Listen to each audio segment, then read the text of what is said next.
Hey, well, we should be live. Let me make sure everything works. 1 second.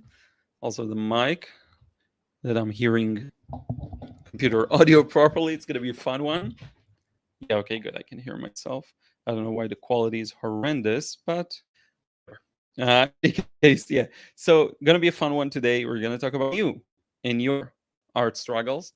I want to really open up the stage, so to speak. I don't know why the connection is so slow. Let's hope it improves later on. If not, my apologies. I do see the video running properly here, but it's just super, super slow. Yeah, that's so strange. Whatever. You really just need the audio anyway, so feel free to walk the dog and cook and do whatever you want. But in any case, first off, Rachel, thank you so much for the super chat. I really appreciate it. Good day, Liron. I've been viewing your channel and it's helpful. Appreciate. Thank you so much. I really appreciate you being here, and thank you so much for the donation. Um, and have a great day yourself. And hey, Erica, thank you so much. Hey, Anne Marie. Hey, Jill. So here's what we're gonna do. A couple of weeks ago, about a month ago, I did a post here asking you what your biggest kind of artistic or frustrations, artistic or watercolor frustrations and struggles are. I got a ton of answers. I tried replying to a lot of them, but it takes a long time.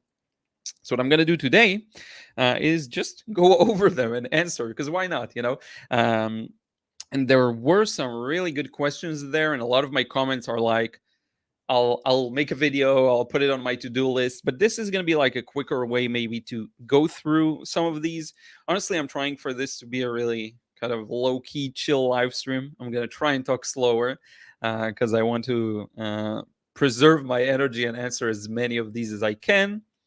And we'll get to it, but let's see first who's in the house. So Anthony is here too. Thank you so much. First time I've been here at the start. Awesome.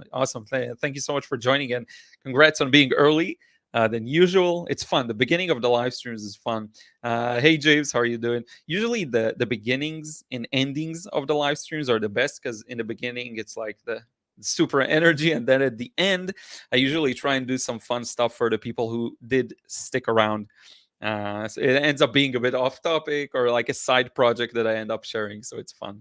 Um, Eric, I would love for you to talk about painting with watercolors over gesso, treated canvas, or hot press paper with gesso. So actually, I can't really help with that because I never used gesso before. I have been, as you've seen recently, playing around with hot press paper. And so that's definitely something I can comment on if you want. Be sure to everyone and anyone who missed Tuesday's video, be sure to watch it. I'm painting this David statue because I really show there how to work with hot press paper. Slowly figuring it out. The real magic is in using very wet paint. That's the way to counteract the fact that everything stays on the surface. So you actually get a lot of freedom as long as you work wet enough. So there's no such thing as a very strong wash over paper, because that will usually lead to very streaky washes, stuff like that. You have to start light. Even if you want to go dark in one layer, you start with a pale wash and then you gradually darken it wet and wet. That's pretty much the best way to do this, and the only way if you want to keep your sanity and get an even result. And I think I have David here, but you've seen it. Most of you have seen it. You can go to the channel. I just don't feel like reaching over and getting it. So just so you know, that's kind of my take on it. I pre-wet both sides of the paper, and that really helps preserve the wet and wet for longer. I find that this is really useful as well. Sorry, my headphones bump against the mic. I'll try not to have that happen. But yeah, that's kind of the key takeaways I've had so far. Lifting is much easier. You get a lot of other options that sometimes actually aren't as easy with cold press. So let me do this. I'm gonna do this. That way I won't bump the cable against the mic. So yeah, I hope that helps for now. Let me know if you have any follow-ups. Hey Manisha, how are you doing? Hey Felice. Hey Lino King. Hey John, how are you doing? I hope you liked what I sent you, the preview, the sneak peek. Sorry, I saw your messages, but didn't get a moment to respond. My bad. Bart, yeah, made it. Thank you for being here.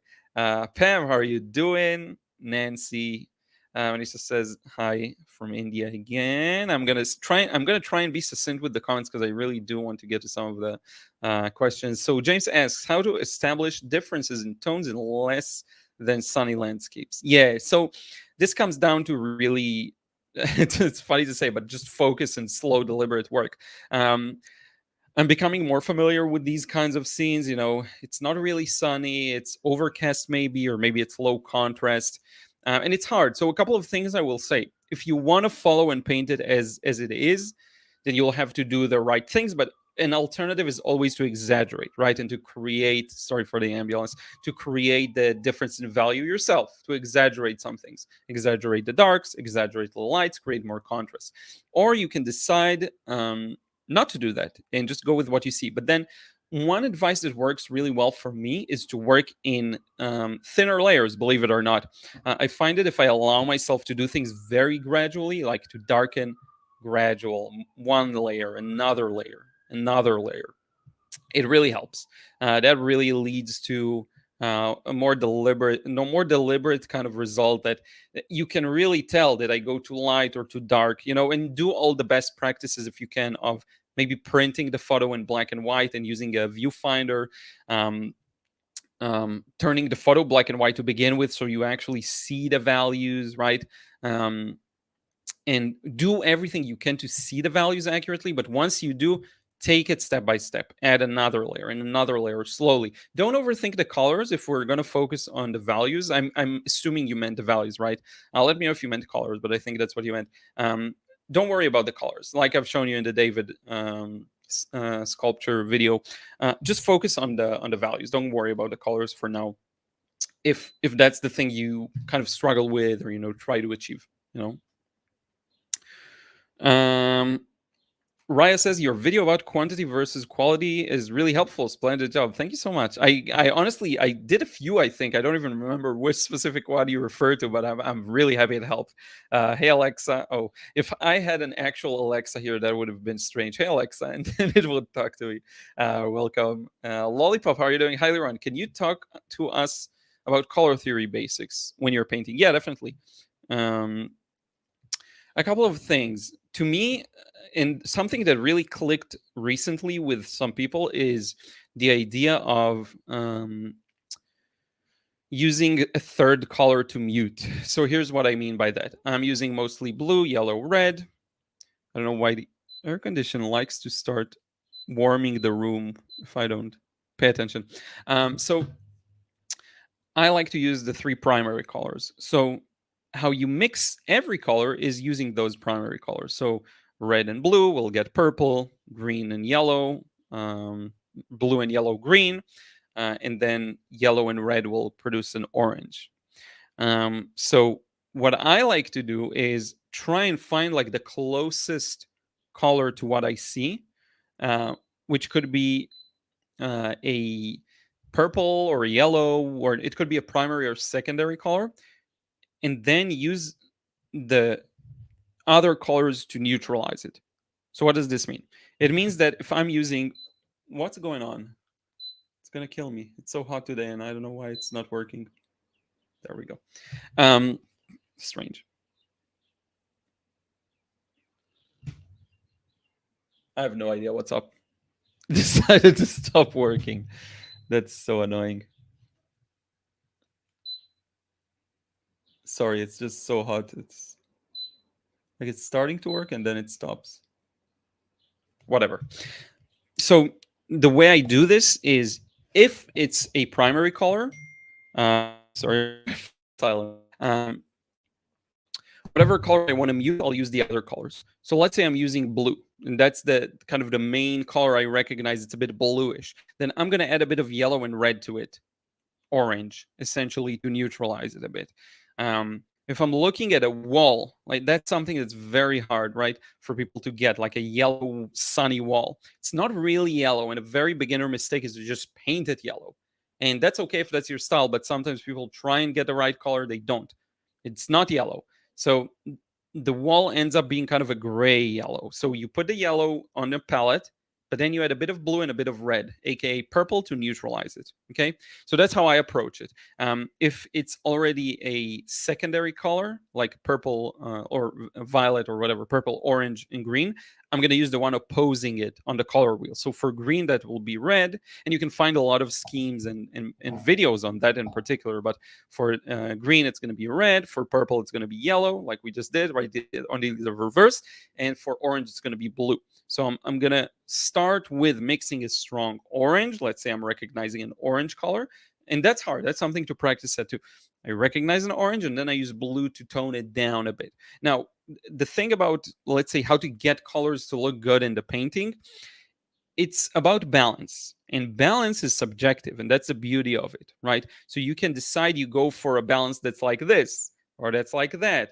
So let's say this kind of a balance could be, I'm making things up, but let's say this balance is all the colors are of similar strength, right? So the greens are very strong, the reds are very, let's say that's one way of balancing. Another balance is going to be tilting. So let's say the colors here, maybe reds are very strong, all the other colors are muted, right? You can go about it many ways. There isn't one correct answer. In addition to the colors and their strength, their placement is important.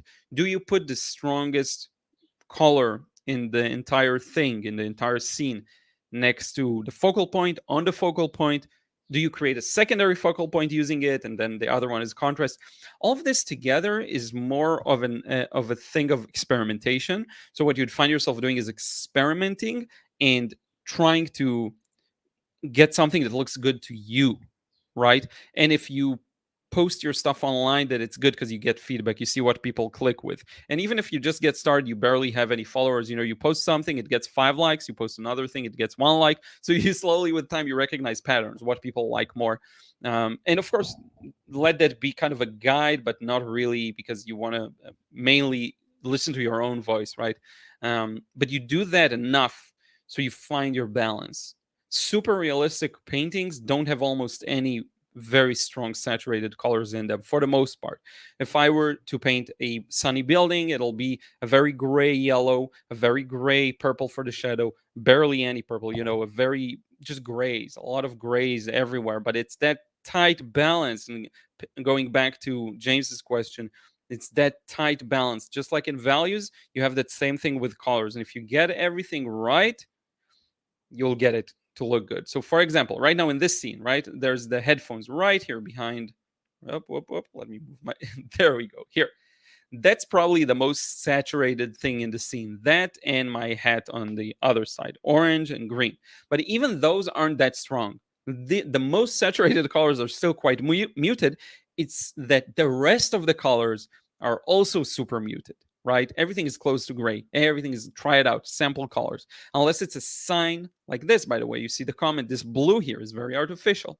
Unless it's a sign or something that's human made, like these boxes here, purple, all of these colors, it's going to be quite muted. So color theory. The long answer was that. The short answer is you have to experiment with all of these concepts, see what you like and what you enjoy. Your taste will develop with time.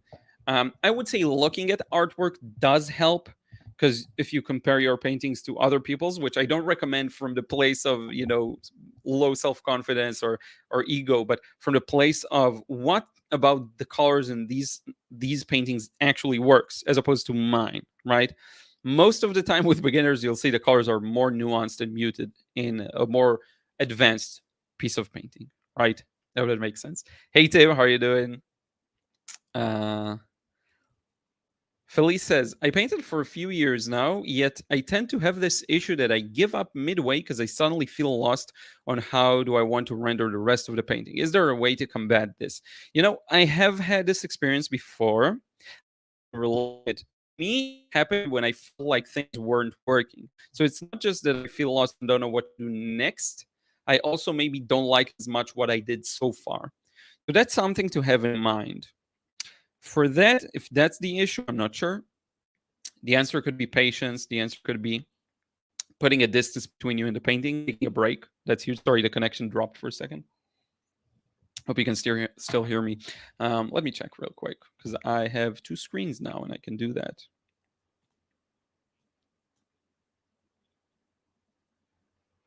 There we go. Okay, we're kind of good. Not perfect, but okay. Let me actually play this here. So yeah, uh, I would say take a break from the painting, set it aside, and come back to it. Sometimes it may be a matter of forcing yourself to finish it, and I'm actually okay with that. So set it aside. The next day, just force yourself to do the next thing that's the clearest, even if it's not that clear. Try and push forward in within all of this doubt. What will happen is you'll let it rest for a while, for a few days after you're done, and it will look better. You'll be like, I don't know why I really quit. It kind of looks okay, right? Um, a lot of it is just a lack of vision, and lack of vision and trust in yourself, because you can usually pull it off nicely. um, Even if you're not that skilled, quote unquote, you'll still be able to most of the time produce something that looks cool. The only issue is that we get into this downward spiral where maybe we don't like something, so we don't like another thing, so we feel like none of it is good, and then we kind of it fizzles out. All of the paintings I stopped midway, when I look at them after a week, a month, a year, I'm like, it wasn't too bad. I could do something to improve it, right?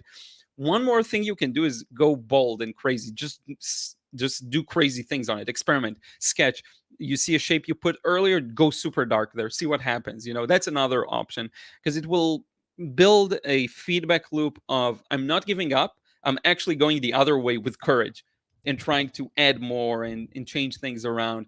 So yeah, a couple of suggestions. I hope this helps in a way. Everyone, if you have any follow-ups, to my answers, feel free to, of course. Hey Robin, hey Sally, how are you doing? Anthony, my biggest challenge, we won't even get to the questions in the post. Well, we can do another live stream, it doesn't matter. My biggest challenge at the moment is balancing practicing drawing, sketching, painting.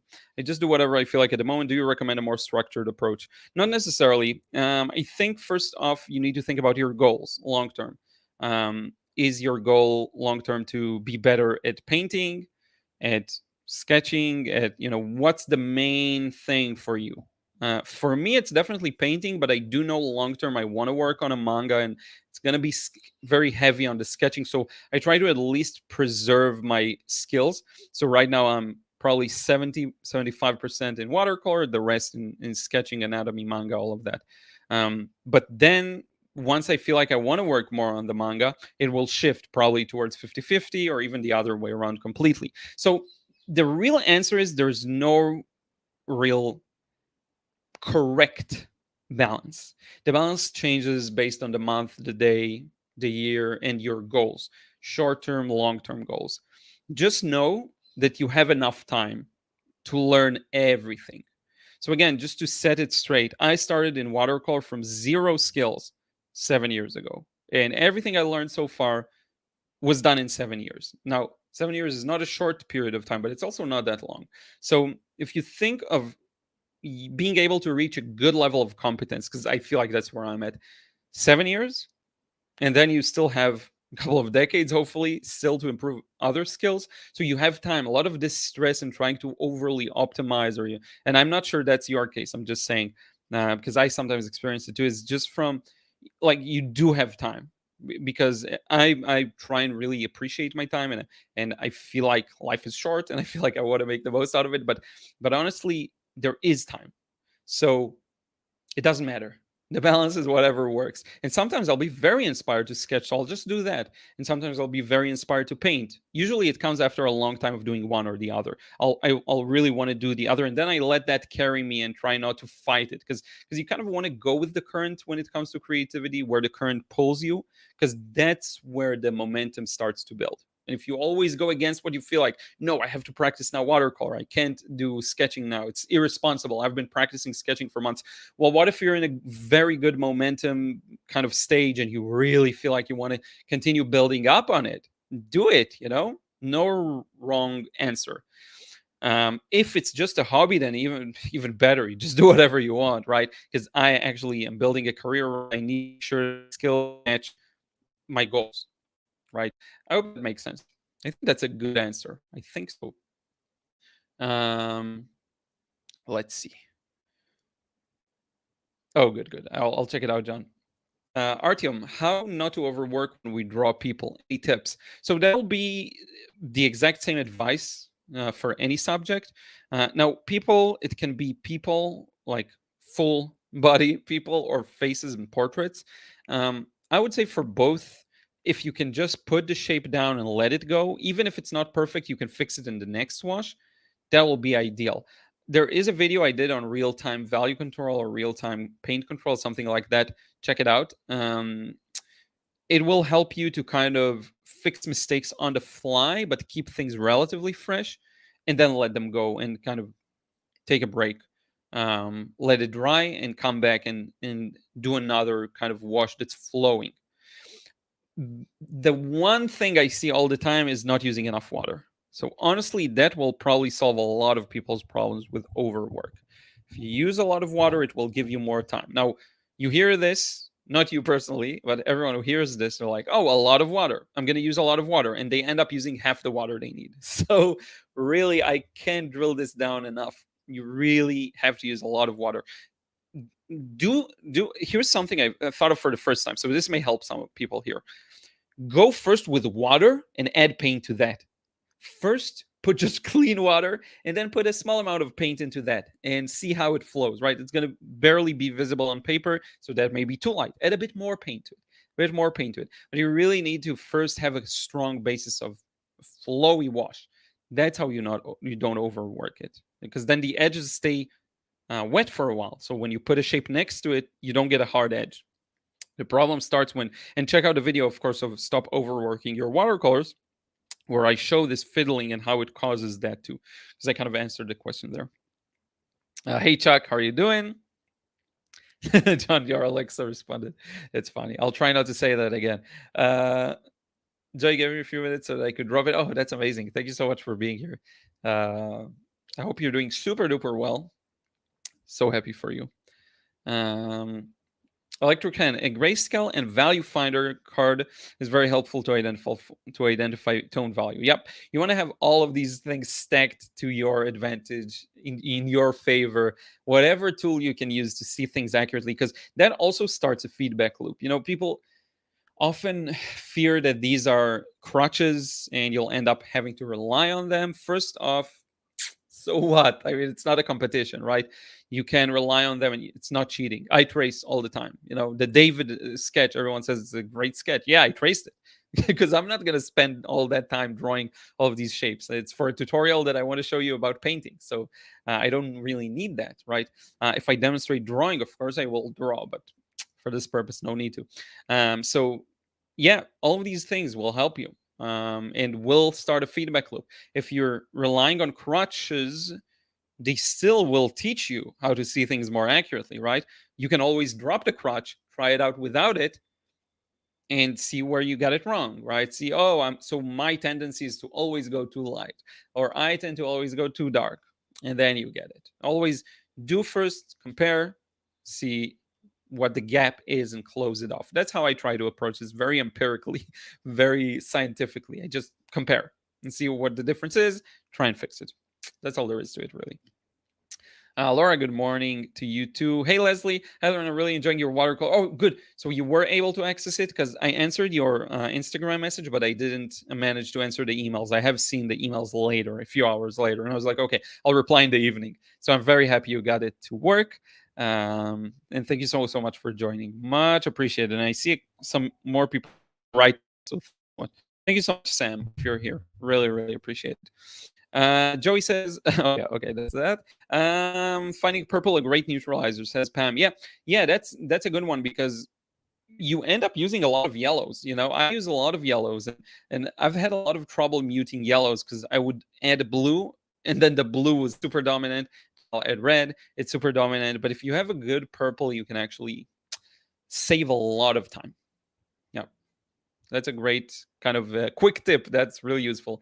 VCO, hi, I need to make a portfolio to get into university. What can I draw to impress the recruiting staff? Thanks in advance. Yeah, I don't have much experience in that, but I do feel like if I had to build a portfolio, I'd be able to.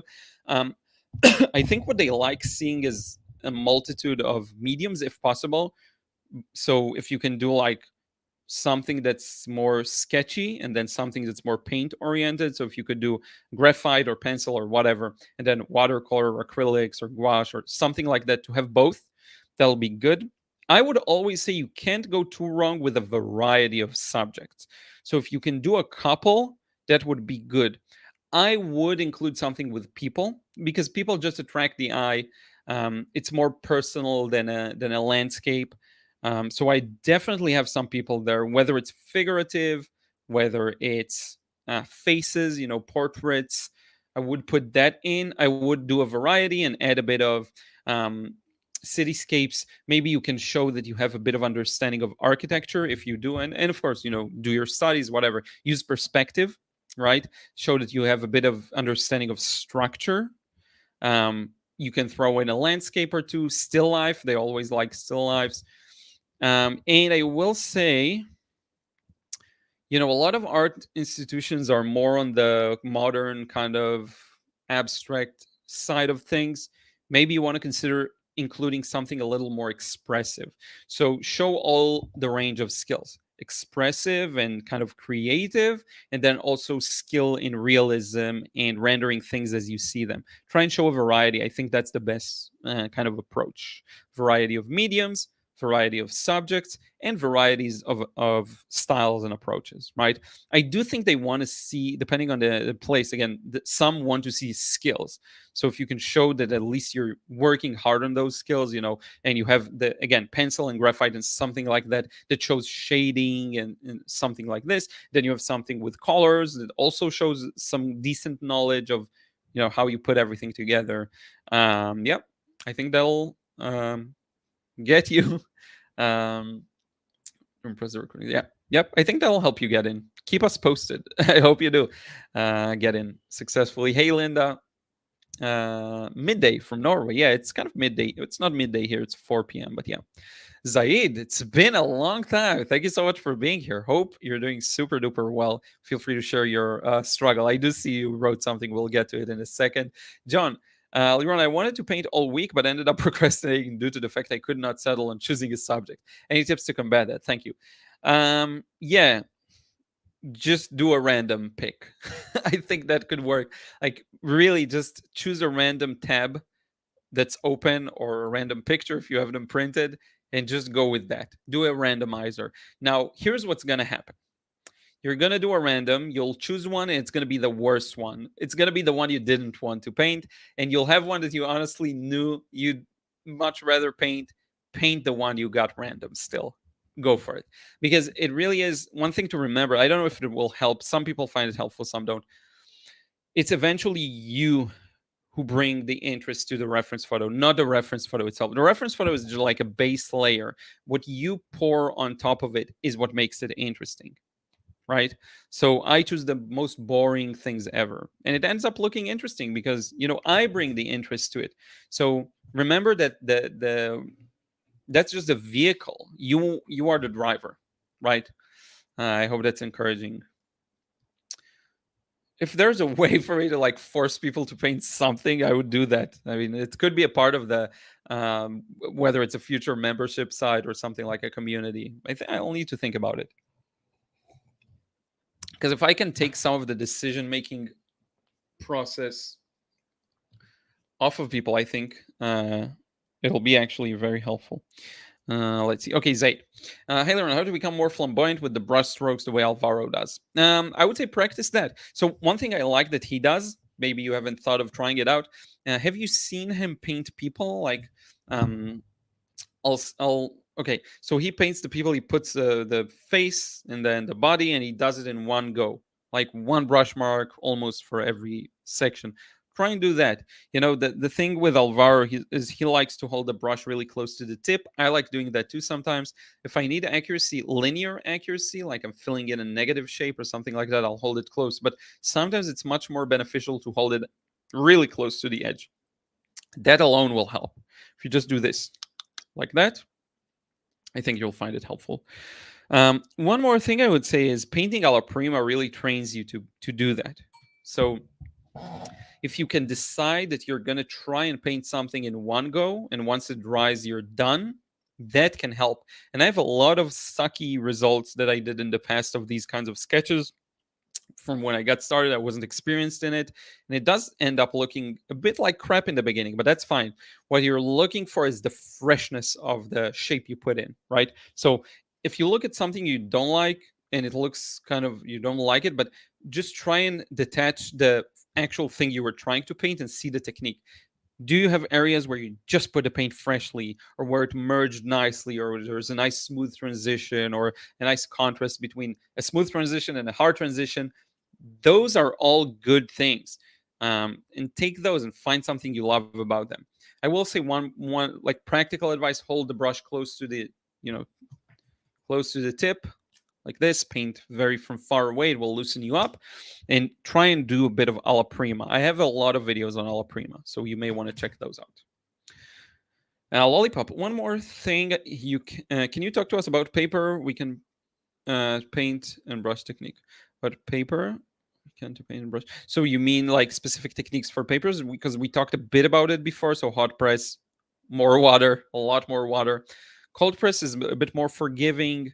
You can do some different things with it, like the texture of the paper is visible, you know. But I think at the end of the day, paper is a very personal choice, you know. My favorite, Saunders Waterford. Second favorite, Arch Bauhong, same kind of thing. um, and then after that, I would say Arch hot press, probably Saunders, but don't remember using too much of it. So Arch hot press would be after all of these cold press papers. um, yeah, I'm not sure, like, if you can be more specific. I'll try and get something on maybe brush technique or stuff like that.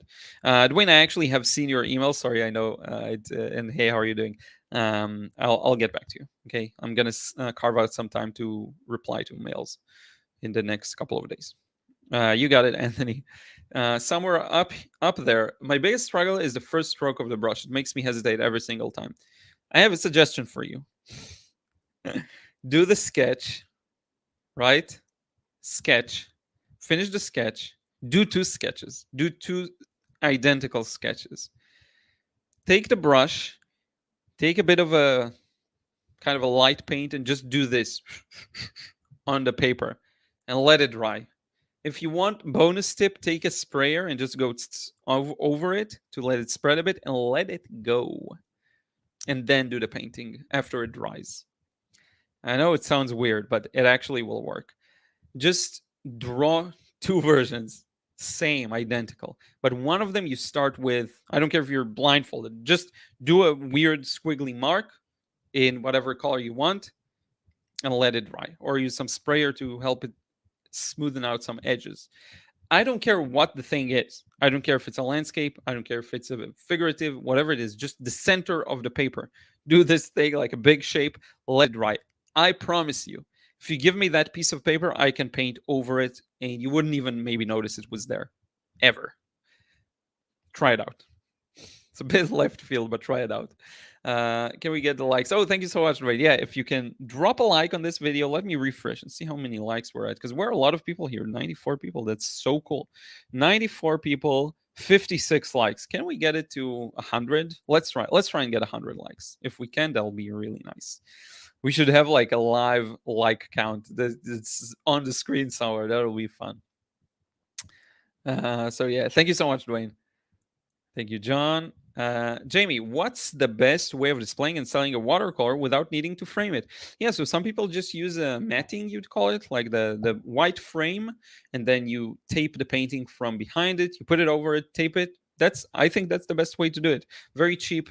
I think you can buy the paper to cut to your own size, or if you paint unified size, then you can just purchase something that's that size, and that's the best way. You just tape it with a, like a normal kind of tape that I use for taping the painting when I paint. Same thing.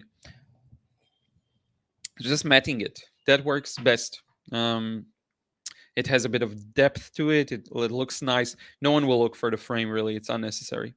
So that would be the best. Are you going to sell like at an art fair or something like that? Let me know. I'm curious.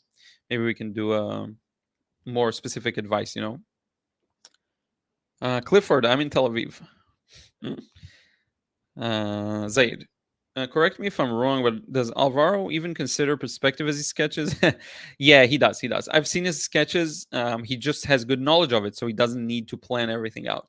I also honestly don't need to plan everything out. I just put a basic grid so that I know how to do the windows and stuff. But yeah, he does for sure. All of the things that look like people are just winging, experience plays a role in it. They're not winging it. There is a lot of deliberate planning behind it. Even when there is not so much deliberate planning, there's experience. So don't let that fool you. It takes sometimes decades or at least years of practice to get to a level where you can get these things quickly, right? And we often see someone else paint and we get the impression that we could also paint this quickly, and when we try it doesn't work. Now there's nothing wrong with trying. It loosens you up sometimes, it's fun, but I just want to say don't expect it, because it just won't you won't get the same result if you don't have the same experience. So that's perfectly fine, you know. um Pam, I like to sketch with water first, then add paint. That's really interesting. Sketch with water. So do you mean like just do the whole drawing with watercolor and then just paint like you would? That's something I'm trying to think of how I do more of, because I really like the idea of keeping it pure and just paint on paper, and I enjoyed it the last time I did it. Electric can. A lot of artists use practice paper. I think it's like cartridge. Yeah, cartridge paper won't work, but anything cheap would work, like Cotman's, which sucks, but still is good enough for the purpose of practicing. What it does allow you, yes, the technique is going to be hard, but at least you're practicing matching values, working within the shapes. Bed paper can have a lot of advantages to it if you feel comfortable using it and running through you know pads of it, that it has a lot of advantages. Let me refresh the likes, Dwayne. Let's see where we're at. Let's see. 75. Nice. Okay, so I'm going to refresh. 75 still. Okay, we'll get there. We'll get there, I'm sure. I'm sure. Somewhere up there. That's a good idea. It breaks the tension, I'm guessing. Yep, yep, exactly. You want to do things that will play in your favor. At the end of the day, painting is fun. We should enjoy it. We should have fun while we do it. So anything that encourages that fun, anything that encourages you being free, anything that encourages that, you want to do. Um, there are plenty of ways to increase how fun you're having when you're painting. Dare, how are you doing? Hope everything is well. Jamie, I sell my work in my own studio. I have walls to display, and I'm tired of using IKEA frames. Love your work. Thank you so much. Yeah, so I would say even frames are cool. You just put things, whatever you want to store, like um, first off, matting will work. Pull it and there's tons of and it's thin. It's gonna fit. Like you can put a stack easily. But I like the idea of having a few select pieces framed and then a few that they can flip through. When they visit potential customers. So yeah, but yeah, matting is a good solution. I've seen it. I know it works really well, and I know it increases sales because I've seen it myself when I used to sell in the art fair. There was an artist right in front of me to my right that would show it with matting, and it does work. But thank you so much for the kind words. Much appreciated. Leslie, I find that I really need to adjust the water to paint ratio more so with Arch than any other brand. Interesting. I want to love this paper, but it can be a struggle. So, did you say it was cold press or hot press? I'm curious. Um, with Arch in particular, maybe they have a few bad batches too, because I have heard of that. I was lucky so far. I bought from Jackson, UK, and John sent me from Jackson also. So, thank you so much, John. So, that's where I have experience with Arch. But if you're buying in the US or other places, maybe it's a different warehouse. I don't know what's going on there, but I did hear this from a few people. Drew Williams, I rarely see you use a flat brush. Usually, when you do, it's like a 5 centimeter brush, and it's just to get the initial wash. Do you ever paint a whole painting with a small flat brush? So, I actually did a few historically, and I had a good time with it. Um, but I find that small flat brushes don't really answer any need that I have outside of maybe getting a shape correctly, which it does have some merits for sure. Um, it has a lower water capacity usually, and I get really frustrated with it. So I may use it for just details, but that I find I can get nicely with a regular brush too.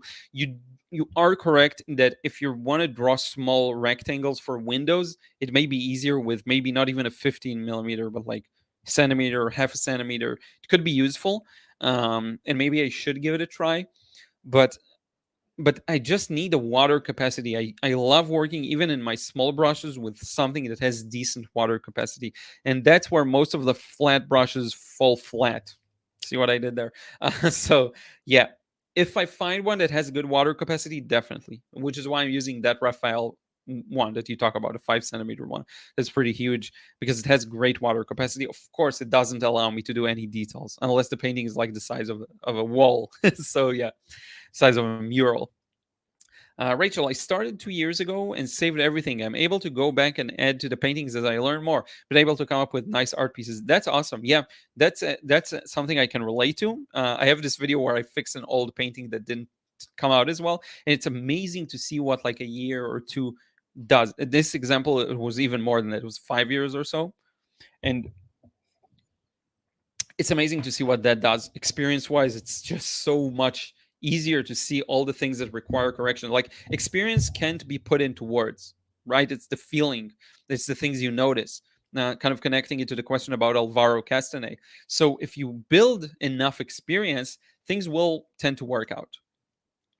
Super Chingling, how are you? Hey, Liron, I love the community you've built. Art can be very intimidating, especially if you're naturally competitive. It's nice that everyone is learning together in an honest environment. Yeah, that's super cool. It was one of these things I didn't really expect. And I'm trying to, I'm not that good. And I talked about it before. I'm not, I don't feel like I'm that good of a community builder.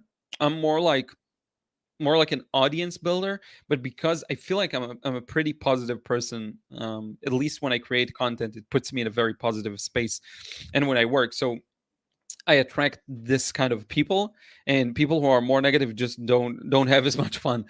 So it tends pulling in the very positive people, and then if I allow a space for it, like the Discord or stuff like that, then it really works well. So I'm very happy about that. I never saw art really as intimidating in terms of the creation itself. The art world to me is intimidating if you talk about galleries and curators and gatekeepers, so to speak. That's intimidating for me, but the creation process was never that. So I'm very happy I can maybe give people a view of what's possible when you're not worried about. And I didn't do anything to not be intimidated.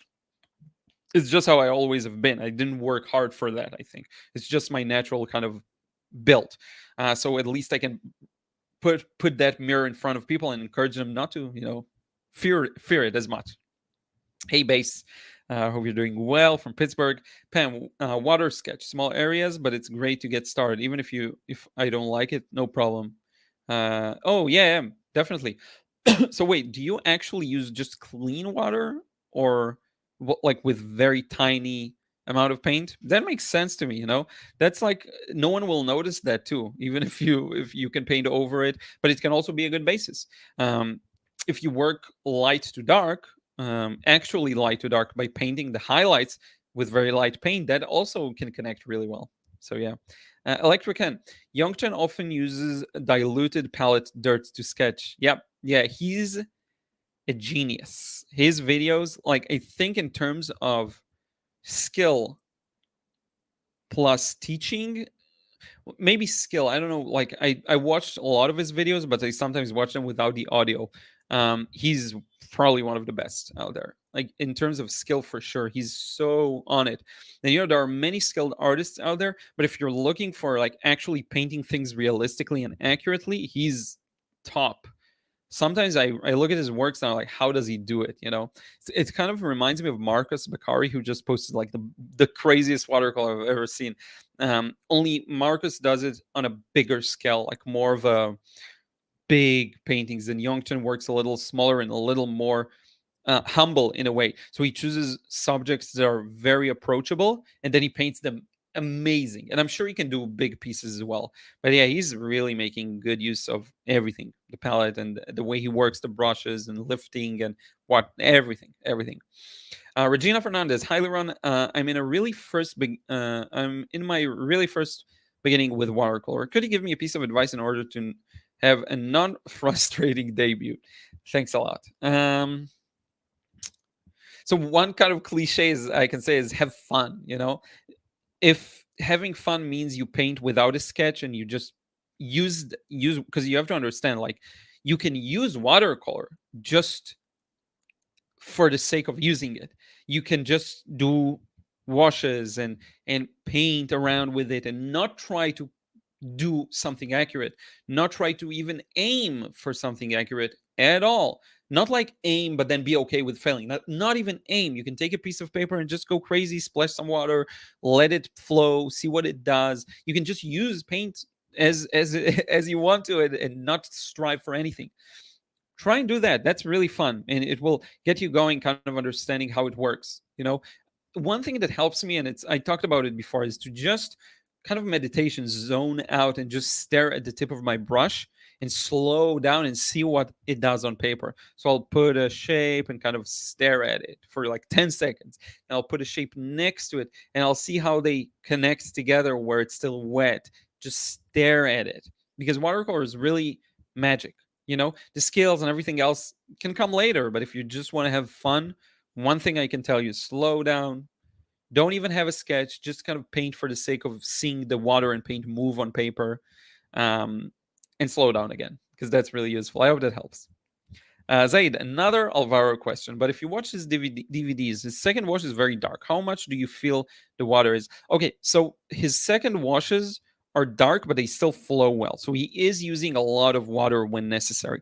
Now, what I noticed he likes to do is start with the dark. So sometimes what he'll do, let's say you have a building that's dark in the bottom and light at the top, he'll flip it around, start with the darks, and then move on to the lights.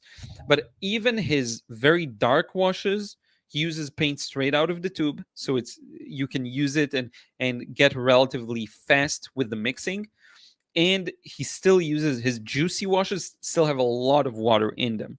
Okay, so it's very hard to say like what's the ratio, because there is no real number. When at the end of the day, you use more water than paint. Even for the dark washes, you still use more water, because water is the medium that helps the paint move. um, but a lot of water, a lot of it, and he's mixing a large quantity so that he gets a smooth result. Now I'm going to remove myself from video so I can blow my nose and it's not disgusting. Just give me a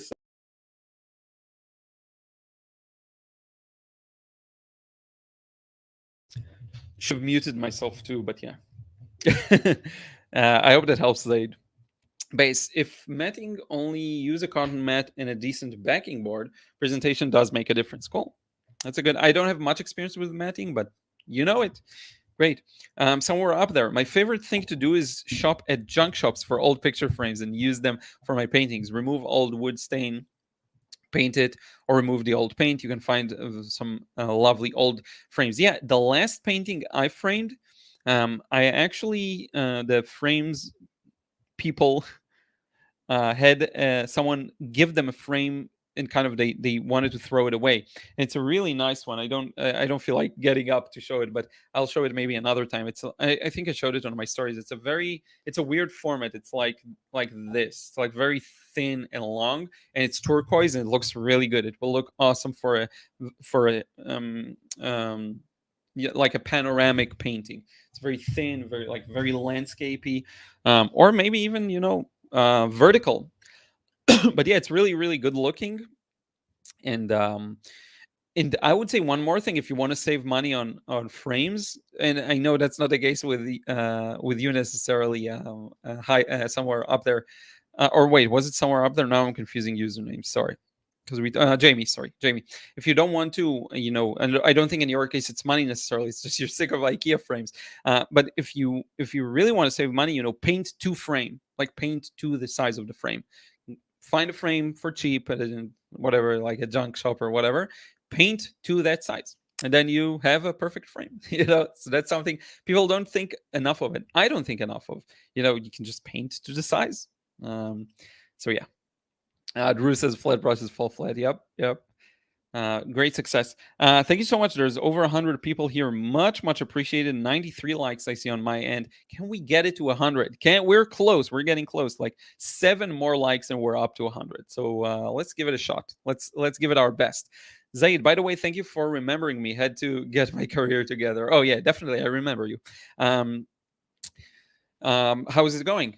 Were you able to make a good start, or was it getting back to something or changing fields? Hopefully it's going well. It's so funny. I feel like even within my business and being independent, I always need to take a few breaks to get myself together what I'm going to when I start focusing on a new project or something like that. By the way, talking of projects, a quick update. I am working on the Cars book. It's going to be awesome. We'll keep you posted, but there is something. I'm working on it. James, I too buy and recycle frames from charity shops. Yeah, that's a great idea. Amy, thanks for the helpful tutorials. I'm wondering what size painting you normally do. Very small. I would say anywhere from A4 to A3. And then sometimes I'll paint big. So that'll be about, I think, something like 14 by 20 inches, maybe something like that. Yep. Or a little more. 14, maybe. How much is that? Let me figure it out real fast. Maybe 20 by 30 inches, something like that. That's when I go a little larger format. But I paint small for the most part.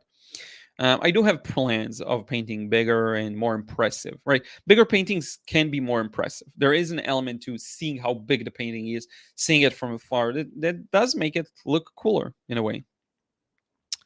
Electric Hand says Rosemary and Co. red dot flat brushes are good at holding water. Interesting. May have to check them out. Petio 87. I have an issue where I have an area with details finished and dried, but I need the whole area darker. I go over the area with a slightly darker wash, but everything gets muddy and all the details are lost. So, first, I will ask, are you waiting truly for it to dry? Fully. So, fully is like give it 30 minutes in direct sunlight, right? Or an hour, even sometimes, depending on the paper. Or use a hair dryer, and then it takes like 3 minutes. But so that's number one. The second, it does sound to me like a paper problem. So when you're doing this wash, are you using a light and going at it in one go, or are you going back and forth and reworking areas? If you just go like this, put the paint, put the paint, put the paint, you shouldn't run into this. I do this a lot. It shouldn't happen. So this would be my question to you. It sounds like a paper problem. Sounds to me like you're maybe not using cotton paper. Let me know. Otherwise, it shouldn't work. And I'm actually curious to see a picture of it. So if it is cotton paper, feel free to send me a picture. But let's figure it out.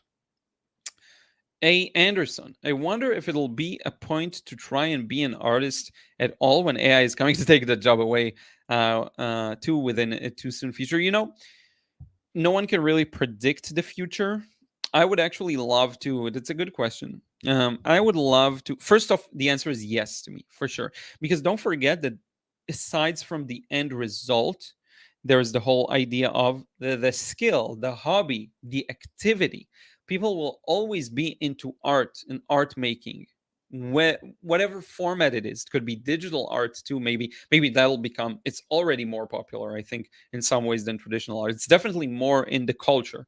Um, but I will say there's the idea of the craft and the skill and the fun. So I'm not too worried because I think I'll always have demand for it. People will always want to learn and I'm teaching, right? And if anything, it becomes even cooler the experience when all of the art pieces are digital AI based, when a hybrid first AI and then you modify it. It's gonna be really cool. The people who are gonna keep being able to create traditionally, because I think fewer people are able these days to paint traditionally simply because it makes sense. Think about it. All the people who are into arts today have an option to go digital, and a lot of them do.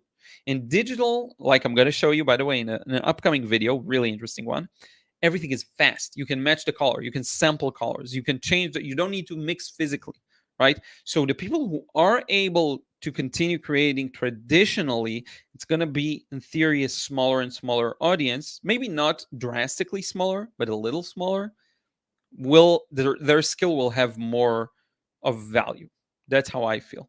AI is gonna hurt illustrators and people who do freelance work for products to some extent. So if you're a children book illustrator or anything like that, yes, in some cases your income will get hurt. So what you need to do is figure it out and pivot, right? Maybe you offer something that's much better than what an AI can do, because AI is, it's still not going to be perfect for a while, right?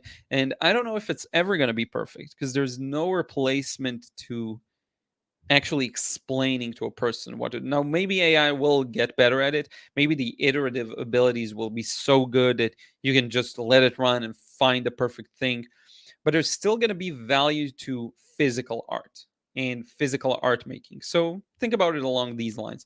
I do think I would love to be in the current with AI, so to use it to my advantage, to use it to make better paintings, right? To make use of this new wave. I think if you can embrace it instead of fear it, you will do really well.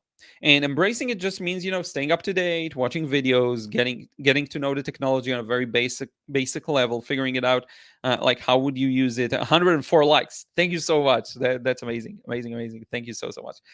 We went past 100. Can we get? I don't think so, but can we get to 150? Let's try. I don't think I ever had, like, during the live stream, 150, but no, I probably have had it, but let's see. But yeah, I would say embrace it, go with it. It will be okay. Margie Johnson, I have to have a 3/4 flat sable brush, cost me a week's wages, held a lot of water, haven't seen one in at least 40 years. Would hate to see price now. Yeah, it's probably much worse. I wouldn't look. Trisha Shelton, love your channel and always suggest it to my students. Thank you so much. That's amazing. Thank you so much. I keep understanding how grateful I should be for you, for everyone who's here, for everyone who's not here and watching the video afterwards. It's just amazing. You truly allow me to do what I do. Really, like that course sale that I had just a few years ago. Better. That's the income. So thank you so much. No one's paying my, except for Amazon, but that's still you buying the books. So it's amazing. It's amazing. Like, I have no employee. It's important to reiterate this point. It's you. So thank you so much. Lucas Panda, thanks for sharing your experience. Yeah, you got it. I'm happy to share. Jackie, how are you doing? It's you're so unlike some people who are earlier than usual. I think you're later than usual, but thank you so much. Very grateful for you being here. Valerie, wondering if you can see my question. I can see this message, so if you sent another one, I will see it. JCL, hi Liron, just joined, so I'm sorry if this is a repeating question. Is it common to still have some nervousness when beginning the painting? I'm self-taught. For your information, I'm in love with painting. Yeah, it makes sense. We talked about it a bit earlier. What I would say is to kind of destroy that by just doing a random brush mark in the middle of the painting. Keep it light, but go just like this, let it dry, and then start the painting. You already ruined it. Now, if you are really scared, do 2 sketches, the exact same, and do it for one of them and see, because I bet you I can take this after I did a random mark in the middle, paint like it never existed, and end up with a nice result. So that's one way of breaking through it. Now, I will say it does improve with experience. So it depends on how long have you been doing it, how much are you practicing, because you can do it for a year but paint 3 times in that year. So I'm curious to hear that. And I think with experience it will completely go away. It really does. And that saying that people overestimate what they can achieve in a day but underestimate what they can achieve in a year. A year is a lot of time to practice, and if you've been doing it for a year or two, this stuff disappears. I promise you. Banani Kovadi, hi, how are you doing? Back from Turkey and Belgium, and back with your lives. Yeah, thank you so much for being here. How was your stay there? Let me know. Hopefully it was amazing. And where did you stay? I'm curious. Relis art. Definitely. We'll get better with time. Yep. Indeed. Valerie is painting on canvas after treating with some kind of primer, like painting on paper. Yeah, so I don't know that, unfortunately. I don't have experience with that too much. Dwayne, when matting your art, try to seal in clear plastic to avoid getting the mat dirty or damaged. Yeah, that's an interesting idea. But I would say mat is pretty cheap, so I don't know if everyone can have access to that kind of a clear do you mean like just a plastic bag thing? Yeah, if it looks good, then yes, but I find some of these cellophane things hurts the vibrancy of the painting. So test it out. I used to do it too because I didn't want the paintings to get dirty and the art fair when people look at them and maybe hold them. But yeah, good idea. So I'm gonna skip a bit. Hey John, how are you doing? Um, Audrey, hi, can you see my question? What inspires you? Phew. For me, it's mostly light and shadow, but I would say just the world, everything around. I'm a very visual person, so just seeing this shadow and light here could inspire me to paint. You know, I don't need much. Um, I am inspired by cityscapes with sharp shadows and architecture, manga, anime kind of thing. It really is a matter of finding the thing that inspires you and rolling with it. You know, we all have unique gifts. One of the things I'm trying to do right now is figure out what it means to paint like me and not like someone else, because I'm still influenced by a lot of the people I see the paintings by, and you know, just things, you absorb them like a sponge whether you want to or not. And I'm trying to figure out slowly how I go back to the thing that's authentic for me, and a lot of it comes down to finding the thing that inspires you uniquely. To me it's cars too, because they have that sharp light and shadow pattern. So yeah.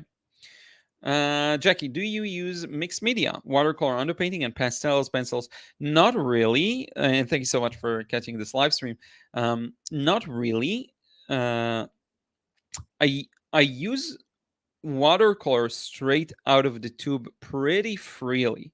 So you could say in a way that I'm using a mixed technique, because it would be the exact same like using acrylics. And I have used acrylics before together with watercolor. It did happen once in a while. Um, so you could say yes, and my pencil lines are visible most of the time, so you could call it, I guess, mixed if you consider that, but not watercolor pencils. Yeah. It's something I'm curious about doing more in the future, because I like the idea of all I care about is the end result and the vision, and the way I get there I couldn't care less about. You know, I couldn't care less about if I use acrylics, if I use watercolor, if I use pencil, if I use watercolor pencils, you know, whatever gets me the result I'm after. And this is where I really like an artist by the name of Ray Balkwill, Raybalkwil. He's amazing. And you can find some videos of his, and I did painting masters on him. He uses whatever, like a bunch of stuff together. It looks mwah, chef's kiss. It looks really good. Mark, how are you doing? Hey, what's up, Liron? Sorry, a bit late. Yeah, no worries, Mark. Thank you so much for being here. Petio 87, you're right in that it's not truly dried. I guess I never realized it needed to dry that long. Also, this paper is not 100%, it's Strathmore 400. Yeah, okay, so it's two issues. Yeah.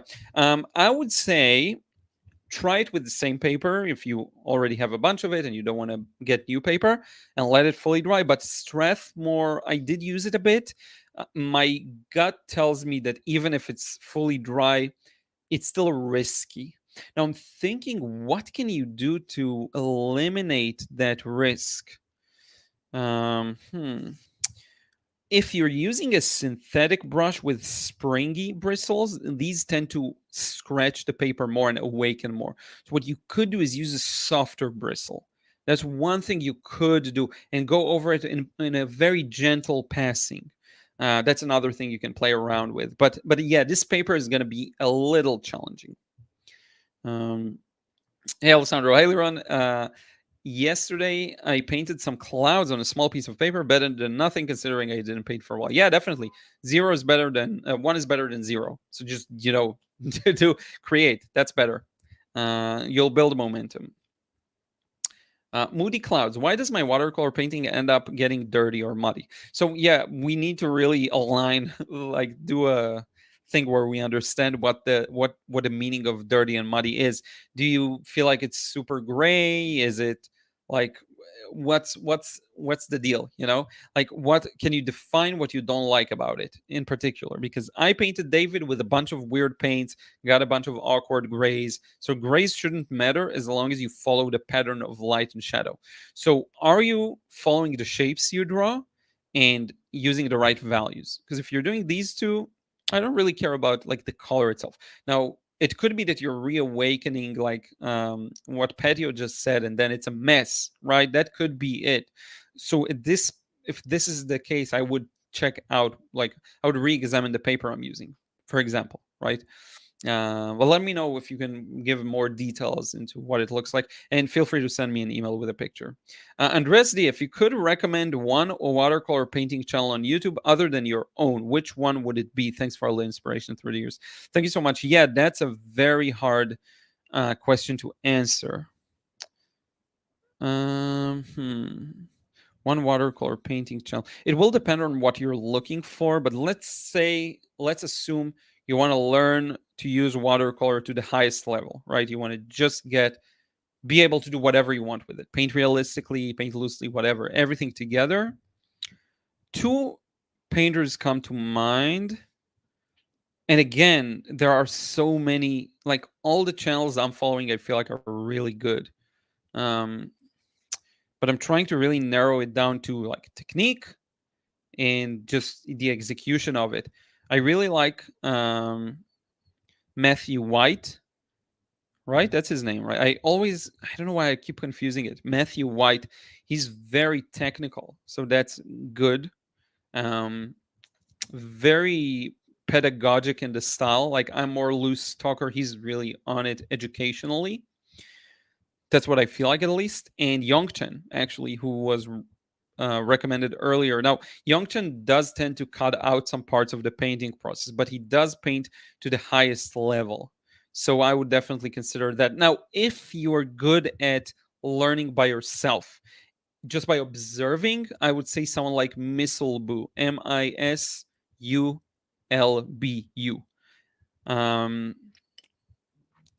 a Korean painter, really good, amazing technique. That would really like it's in Korean too, so you won't understand a thing like educationally. But the if you're learning by observing, that would be the one because his technique is again top notch. But again, like everyone's so good, you can learn from almost any channel. I really like Eric's channel, Cafe Watercolor, super duper good. Nitin's channel, really good for loosening up. Steve Mitchell also really really good. The Mind of Watercolor, very structured too. His video on paper is like the best. Yongchen posts a lot, so that's a benefit. That's why also I kind of thought of him. Matthew White less, but his approach is very like step by step, very good. So I would say this. Andy Evenson, I don't even remember if he has a channel, but there are some videos of his painting floating around. Very good educational value. So yeah, I hope I gave you a few good choices. Definitely more than one. uh, Nancy, I was told Frank Webb watercolor artist loved the flat brush. Have you seen his watercolors? Let me check. I think I am familiar with his work. Frank Webb. They keep oscillating between like being frozen and being hot, so trying to get the balance. Let's increase the temperature. Oh yeah, that makes a lot of sense. Yeah, I'm familiar with Frank's work. A lot of his work is very structured, sharp shapes. Buildings. There are a little expressionistic. So yeah. Shalom, Kelly. How are you doing? Hope everything is well. Hey, Valerie is asking now, is there an alternative for displaying paintings in traditional frames? Yeah, we talked a bit about that. Matting, just putting a mat on it. Dwayne suggested putting it in plastic, so clear plastic, so that it stays clean. That looks really good, in my opinion. Just a white frame, matte. Try plastic bags for card makers. They're usually crystal clear. Card makers. Interesting. Yeah. Awesome live, everyone. Keep inspiring us. Yeah, I hope I can continue doing that. John, at what point did you start thinking of yourself as an artist, not just someone who likes to draw and paint? I think from the beginning, never had that issue. If a lot of people say if you made a piece of art, congratulations, you're an artist. The bar is low to becoming an artist. The bar is high to becoming a successful artist, successful financially, that is. You can be very successful in technique and whatever. Turkey was amazing. You remember I asked you what you would take with you while traveling? You said, Ruth, oh yeah, I took many art supplies with me, but I only drew once on a boat trip. Oh, cool. Yep. Yeah, sometimes it's hard to create while on vacation. I don't know why. I'm kind of the same in a way. Okay, I have to turn you off or I'll freeze. I don't know why it's so weird. But yeah, I find on vacation I just kind of enjoy taking it in, so I don't end up creating as much. Nano Artworks. I just found your videos this week. Excellent advice. Awesome. Thank you so much. Yeah, I feel like a lot of people discovered the channel in the past kind of month or so. So thank you so much for being here. Anyone who's new, if you're new, do a hashtag new in the chat. I'm curious. Mark, how are you doing? Have you ever used water soluble graphite pencils? No, not really. Sorry. James, if I'm not sure of a painting, I put it in a mat and frame. The difference is amazing. Yeah, that's a good point. And then you don't even have to remove the tape in theory, or you do it after you remove the tape. But yeah, I get it. Seeing a clean white frame helps you better see it as a painting. Yep. Paul Bridgman. Hey, Liron from Newcastle, Australia. Thank you for being here. Jackie, you got it. Audrey, great live session, load of tips. Yeah, really happy I can help. Chachiwai, is it better for newbies to cold press or hot press paper? You know, my opinion has shifted on it. I think whatever you want. So let me give you the rundown.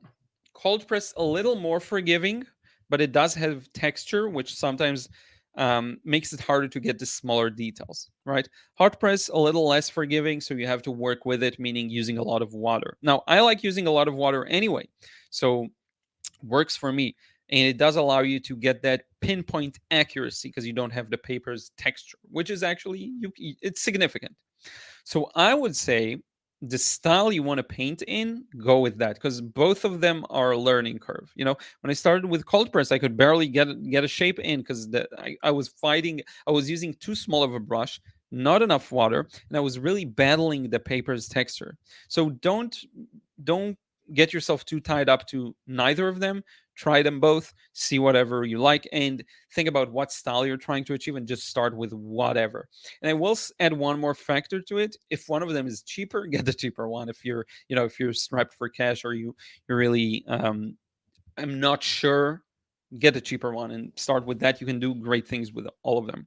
You know, Van Gogh, can you get into a good art university by submitting watercolor artworks? I'd like to think you can, but the advice from, I think they do want to see something with a sketching medium, but I think you should be able to. But if you're gonna eliminate the variety of media, um, go for a variety of subjects, like really go for it in styles. So show a bunch of different styles, a bunch of different subjects and different techniques, and you could probably get away with it. I honestly have no idea what they look for in art universities. I've never had to go through the process. I know like a variety in the portfolio is important, and I know that they do want to see some skills. It can help, some creativity too, I guess. Here's what they don't want to see, and some youngsters, quote unquote, out there want to do like anime and manga style. Unfortunately, they don't appreciate as much cartoony, simplified approach from what I've heard from my very anecdotal experience. They want more of a traditional thing going, and traditional could be like abstract as well, but not so much cartoony, charactery, from what I heard, which could be incorrect. Pam, I enjoy a variety of artists. It expands my understanding. Yeah. And appreciation. Mark, agree with your suggestions about Matthew White, but there are so many good channels. Yeah, I wouldn't give up on any of them. It really depends on what inspires you most and what teaching methodology works best for you as a learner. Yep, true. Banani loves Youngton too. Yeah, he's incredible. You got it, Valerie. Happy I could help. Would love to see mixed media in the future. Awesome. That actually makes me really happy to hear, because I like to have that sense of freedom that I could do it if I want to. So, yep, noted. And you will see it maybe. Hey, Thanga, how are you doing? Thank you for being here. Hey, Asia Newman. Hello. Nano Artworks. A tip for traveling: take a good point and shoot camera. Looking at the images will bring up memories and other things you saw that you want to paint. Yeah, that's a great idea. I was in the Navy, and that was my way of doing it. That's awesome. That's really, really cool. Yep. Pictures you take on the spot actually are the second best thing after plein air, because you do remember the experience and everything, right? So awesome work. And thank you for your service, I guess. It's not my country, but still, people always say it. So there you go. And thank you so much, S. Yeah, really, really happy to hear that. JCL read nervousness question. Been painting for over a year and try to paint something every day. I believe having type A personality causes my nerves. Saw your first live video interviewing Stu Mitchell. Great interview. Thank you so much. Yeah, it's interesting. So I don't know. I don't know like about the types of personalities. I figure I have aspects of type A. What is it like? Really ambitious and really competitive and trying to be the best, either with myself or with others. Right, like competition with myself. Um, I definitely feel like I'm the same in some aspects. Um, but I think like there's a lot of harshness, right? If you on an artistic field judge yourself by your achievements, it could be to your detriment. So um, it's a good question. It's definitely above my pay grade. Um, hmm, it's very interesting. Try to paint something every day. And how long do you paint? Do you spend painting? Um, it's very interesting. Do you feel like, so here's a question, do you feel like you're doing the same when you paint? Is it kind of the same feel every day? Do you follow the same approach and just do it kind of like that? Or do you feel like there is at some point some excitement or like something cool that you try differently, because sometimes you can get in a rut. Like I get that with the business. I'll keep doing the same things I'm always doing because I'm like a good operator in a way, but when it comes time to break my own patterns and innovate, sometimes it takes me longer than I would want it to. So maybe you're kind of in the same habit and pattern. That can lead to that sometimes. I don't know. I'm just throwing ideas out there. I have no idea if that's the case here. But yeah. Jennifer, hi Liron. Generally, what is the process in your mind when you begin laying down your first wash? Are you thinking of the hue that you want to shine in the light spaces? Honestly, it's sometimes more abstract than that. It's like, what area of the whole painting do I want to look like whatever? So if I feel like I want a big area to be a little warmer and a big area to be, I don't think in terms of small shapes, because if you do that, you're going to lose yourself in the details, and that's a recipe for overwork, right? You could do some of that. You could do that wet and wet a little more effectively. But overall, I'm thinking in terms of, if I were to take like 20 meters away from the painting, which I don't know how much that's in feet or whatever, but think about looking at a painting from across a large room and you barely can make out the details. That's how I think of it. I think of it very abstractly and I blend it all together. So if, let's say, there's the sky and then the buildings, right? So I'm not going to paint necessarily the sky between the buildings and then put yellow on the buildings or warm on the buildings. I'm going to do the top half cool and the bottom half warm, right? This is just one example of how I think about it. The value is light, so that's easy. You don't have to think too much about the value. You just go with the, what's that thing flying around me? You don't have to think about it too much, right? Thin wash, tea kind of consistency, and just kind of playing around with temperatures. And sometimes I'll exaggerate, make it strong, a strong blue and a strong yellow. And sometimes I'll go very nuanced and go with a muted version of both. Mark says Young Chen is an excellent channel too. Recently, I've come across Nina at NV Fine Art Studio. She has a wonderful approach to teaching the techniques. Interesting. I'm not familiar with. So let's see. I'm just going to open it up so I have it for later. Nina NV. My nose is itchy. Fine Art Studio. Fine Art Studio YouTube. Interesting. I'll check it out. I'm always curious to find new artists I'm not following. Yeah, I'm not subscribed. Interesting. Yeah, I wasn't familiar with this artist. It's very rare for me to find a channel I'm not subscribed to. So, yeah, that's cool. Let me skip the ad because I want to see just the preview of the video. Interesting. Very interesting. I can already tell you that I don't like the color scheme of some of it. Though she's very skilled. Like everything else is really darn good. Very Zbukvich feel. Very interesting. Yeah. My hot take is I like my art to feel more unique than when I see hers. It feels a lot like Zbukvich and that kind of stream. Maybe my art looks like that too, and I'm just talking out my, you know, behind, but but she's very skilled for sure. Yeah. Sorry, I'm wasting the live stream's time. Yeah, that's a really good demo.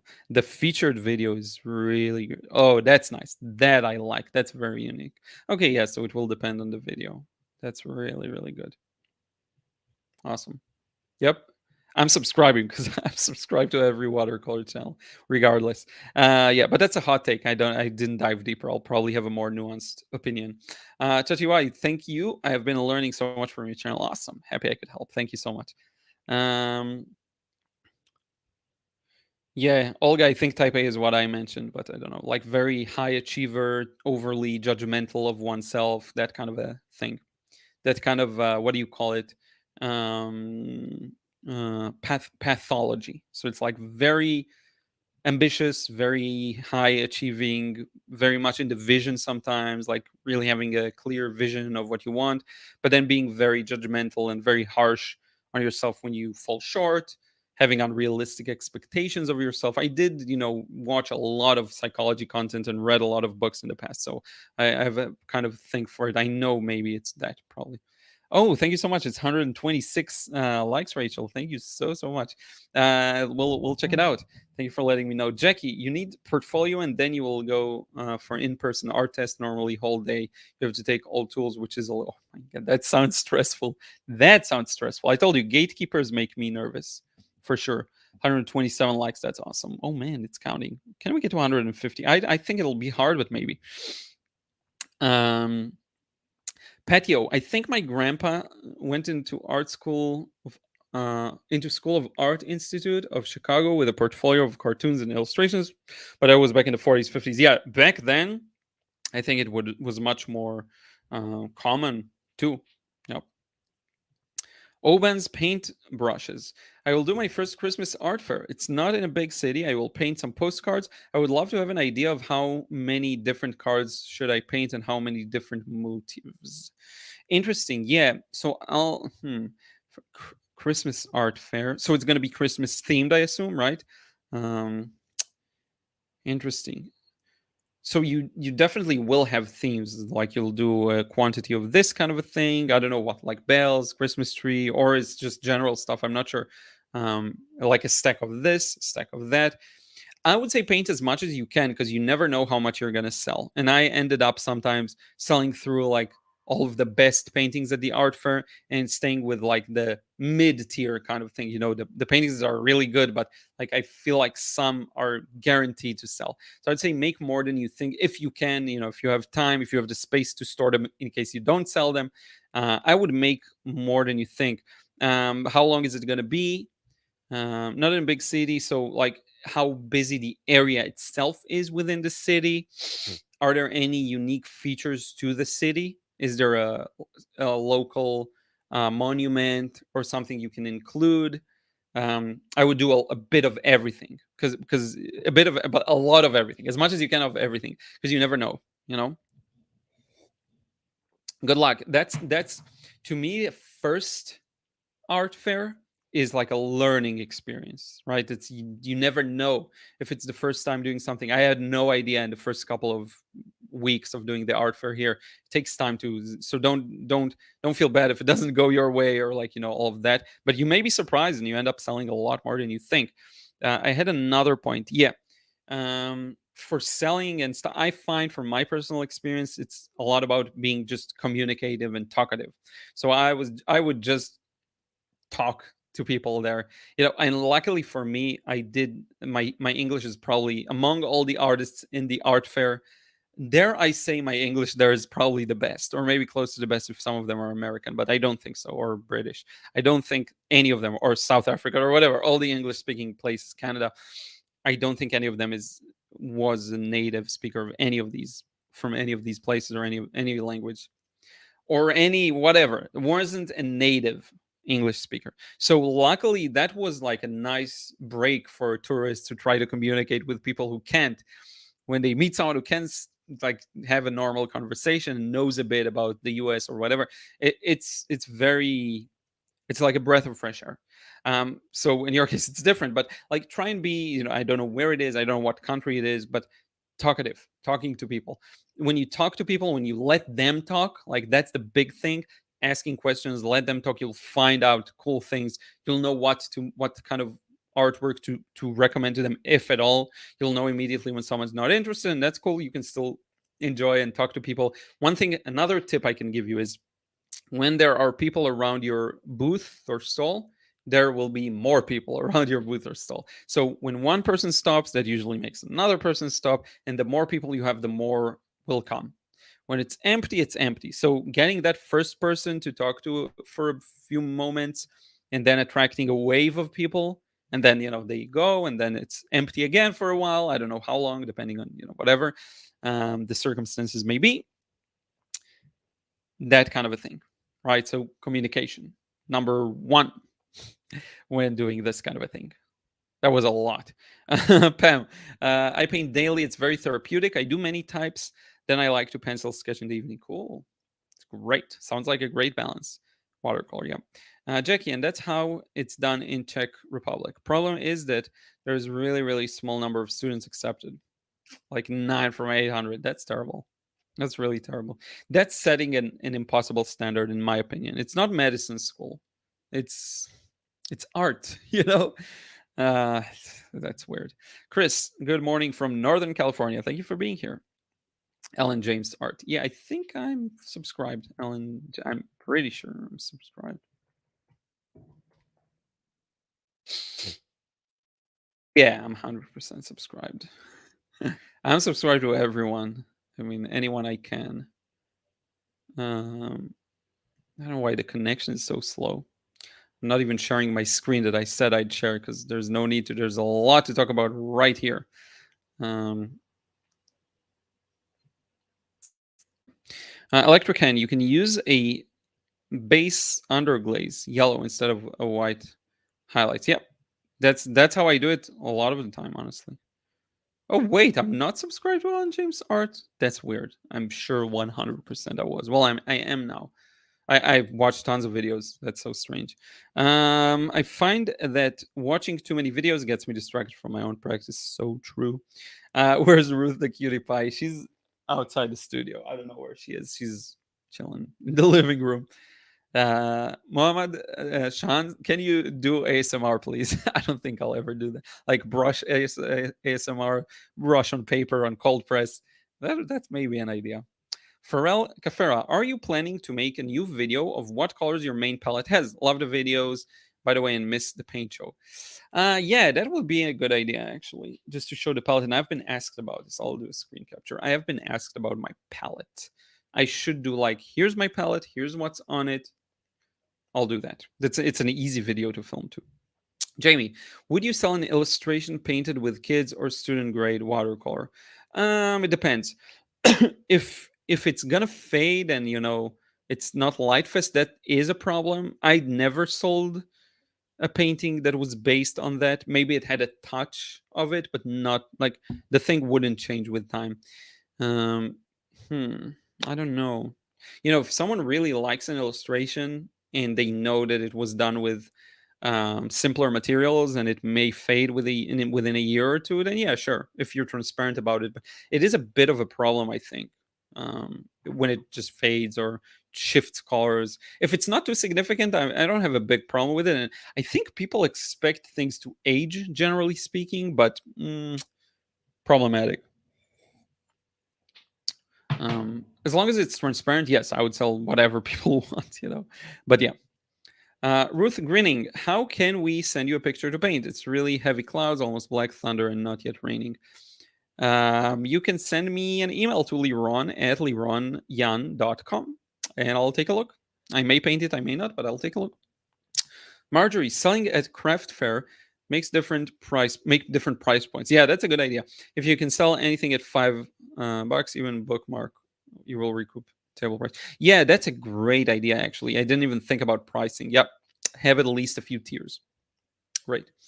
Hey Richard, how are you doing? Uh, Manisha, sir, you like to go to different countries for painting. I end up on vacation never painting. Honestly, I don't know why. I just enjoy myself in my vacation time, and I end up not painting at all. Almost, almost. I did paint a bit in Italy. I did paint sketch a bit in Morocco, a bit, but not enough for sure. By the way, 137 likes the last time I checked. So thank you so much. That's amazing. Thank you, Oban's paintbrushes. You got it. Mark, yeah, that's awesome. We're getting close. 13 more and we're at 150. I have to say, you are one of my very few YouTubers. You are one of very few YouTubers who really make such an effort to connect with your subscribers and take such an interest in our chosen art practice. Yeah, that's my secret skill. I actually care. But yeah, I'm so happy. You know, honestly, it's like a symbiotic relationship in a way because I do owe all of my success to you. But really, I really am. You know, I shared this a bit in the past, but my experience working with, you know, a lot of artists do more work with institutions, and that's amazing because I did try, you know, to work with a lot of galleries, with book publishers, with art curators, with companies, with brands, with this, with that. And it usually is, I have to send 150 emails to get 5 responses, out of which 4 are always negative and 1 may be positive. Maybe all of them are negative. So there are a lot of gatekeepers, quote unquote, in the art world, in the publishing world, and whatever, right? And every time I take even just a little dip in that world, right? And some of it was successful. I got my books translated to Spanish, Russian, incredible, right? Got published by a publishing house. But every time I take even a small dip into that world, it's very frustrating. It's very frustrating because I feel I have something that should gain institutional recognition. But then I remember that it means squat. Like it doesn't matter. And only then I realize how grateful I am for you and everyone here who's essentially, again, helping me. You're the patrons of my art. You really are. People buy the courses, buy the books, buy the paintings. And people are going to buy the 100 cars book that I'm going to publish. And then let's take it another layer. People watch the videos, people recommend the videos to their students, to their friends. People like the videos, which makes them go up in the algorithm. That's all you. That's that I create the content. Yes, I create it for free. You know, I want to think that I create some of the best free content out there that goes really deep into the technique and into everything. And it's amazing that I can be rewarded for it by you. So definitely, I of course that's the one thing that leads me. You and your problems and your questions and your suggestions and your, you know, whatever. I base everything off of that. So thank you so much for being here. Really, really cannot thank you enough. And I'm just like that, you know. I'm meant to be more of like a people's artist. I think I'm not that, you know. Even if I at some point get more notoriety, publicity, my paintings will be in multiple galleries. I'll be published by a big 5 publishing house. All of these things, you know. It's still like once it's like a check done, that's it. It's not interesting. There's no interest for me in that. My sole interest is in you and the things that, because that's like grassroots. You know, that's how I learn the most. That's the best. That really is the best. And to have some kind of a high quality stamp by a person who's working in a day job, and that's their job to make sure to filter out the lesser quality stuff and filter in the, not real enjoyment. It's a nice achievement. I love that. I love that I get the silver play button on YouTube. If anything, it represents everything I've been talking to you about in the last couple of minutes. So yeah. Let's continue. Jackie Fox. Yeah, the art taught school in my country is harder than med. Oh man. Yep. Type A. Liron is saying a perfectionist, overachieving, competitive with oneself. It has its pros and cons. And by the way, JCL, I'm super grateful I'm like that, even though it has the cons. Yeah. Liron, I'm fortunate to paint all day. I overthink the painting, which doesn't help. Yeah. Do you feel like you have one thing I could recommend you try if you haven't is plein air. Plein air is going to be a disaster, but a fun disaster. It's going to break your patterns. So maybe try that. Just go outside, paint whatever you see. One more thing I want to say, do you feel like there's a subject that attracts you to paint it? And do you actually spend time painting it? Or do you paint? Here's one thing. I don't know if that's you. Again, I'm throwing suggestions out there, but are you painting a lot based on tutorials and other people's pictures? Or do you also take your own and try and paint the things that truly are fun for you to paint? Because that sometimes is what a lot of people don't realize. It takes them a while, and once they realize, they really make a shift and a breakthrough. If you're painting based on other people's either paintings or photos or impression, it's not as personal. Find the thing that's personal for you. It could surprise you. It could be something you never thought of painting. um, Find that thing and let that lead you. That's another suggestion I'm trying to throw at you, and see, maybe you can relate to it. um, and I think therapy, and I'm saying this from the place of I'm doing it myself. I think therapy, to really understand yourself, there's a lot that's under our control.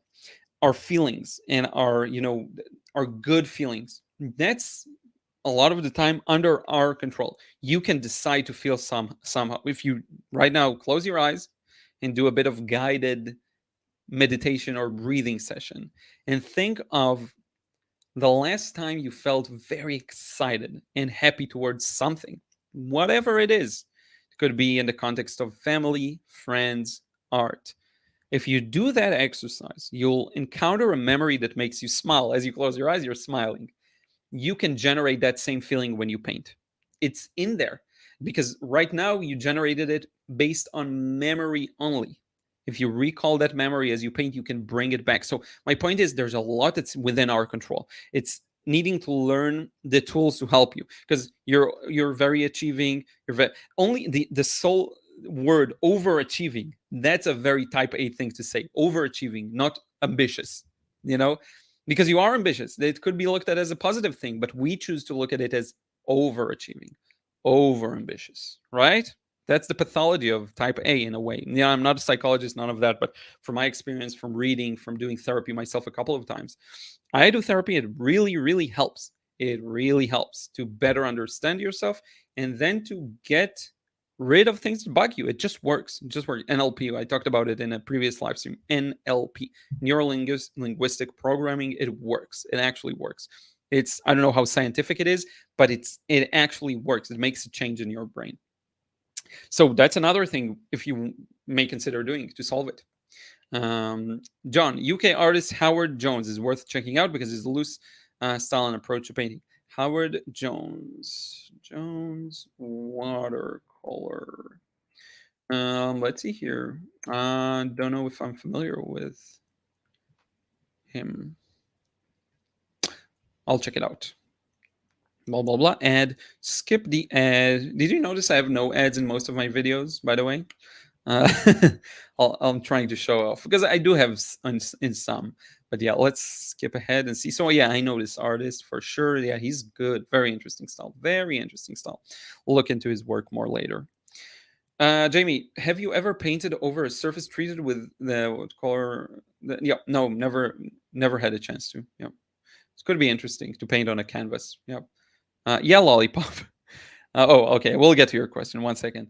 I always come home with empty hands when I go for plein air or with some pre-orders, which make me stressed because I'm not still in full art mode yet. Tax and all the business stuff. Yeah, definitely. That's a problem. If you think about the business stuff, you won't be able to make art. Sometimes it's a bit too much. By the way, we are. Don't be too harsh on yourself. Do it a couple of times. It will work in the end. We are 6 likes from 150. Let's see if we can break through 150. If you have not yet liked this video, your like actually matters because right now I'm looking at it and it's 144 likes. So 6 more. I'm sure 6 people in here haven't liked the video. So I think here 5, good. We have 145. That's really nice. I think we can do 146. I'm surprised. I thought we won't make it to 150, but I think we can. 147. We're really close. We're really, really, really close. I need to think of a gift once we get there. We'll see. We'll see. Banani, I'm glad I'm not the 150. We got it. We got it. Thank you so, so much. Much appreciated. 152. That's amazing. It actually works. That's awesome. Thank you so, so much. What can I do to reward you? I don't know. I'll think about it. Let me know if you, you have any idea. Um, Thank you so, so much. That's amazing. I really appreciate it. I think that might be one of the first few times we break through 150 likes during a live stream. That's awesome. Thank you so much. Banani, I'm glad I'm not the only one who doesn't end up painting on vacation. Yeah. Marjorie, added thought to craft fair artists. Use your swatch papers, cut bookmark size, then do quick ink sketch or watercolor design for bookmarks. Brings into, yeah, definitely. It's a product. It's a practical 154. Thank you so much. It's a practical product. Yeah, if you can do that, even better.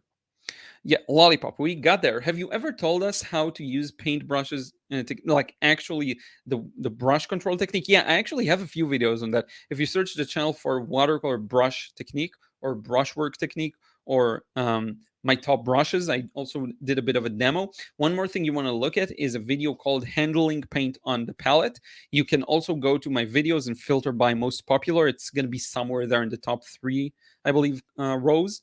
Yeah, I did a few videos on that actually, quite a lot of them. And sorry that I sent you to search for a video, but yeah, that's where we're at. I did a lot of these. Marjorie, the more people you bring, then people start looking at real paintings. Yep. That's true.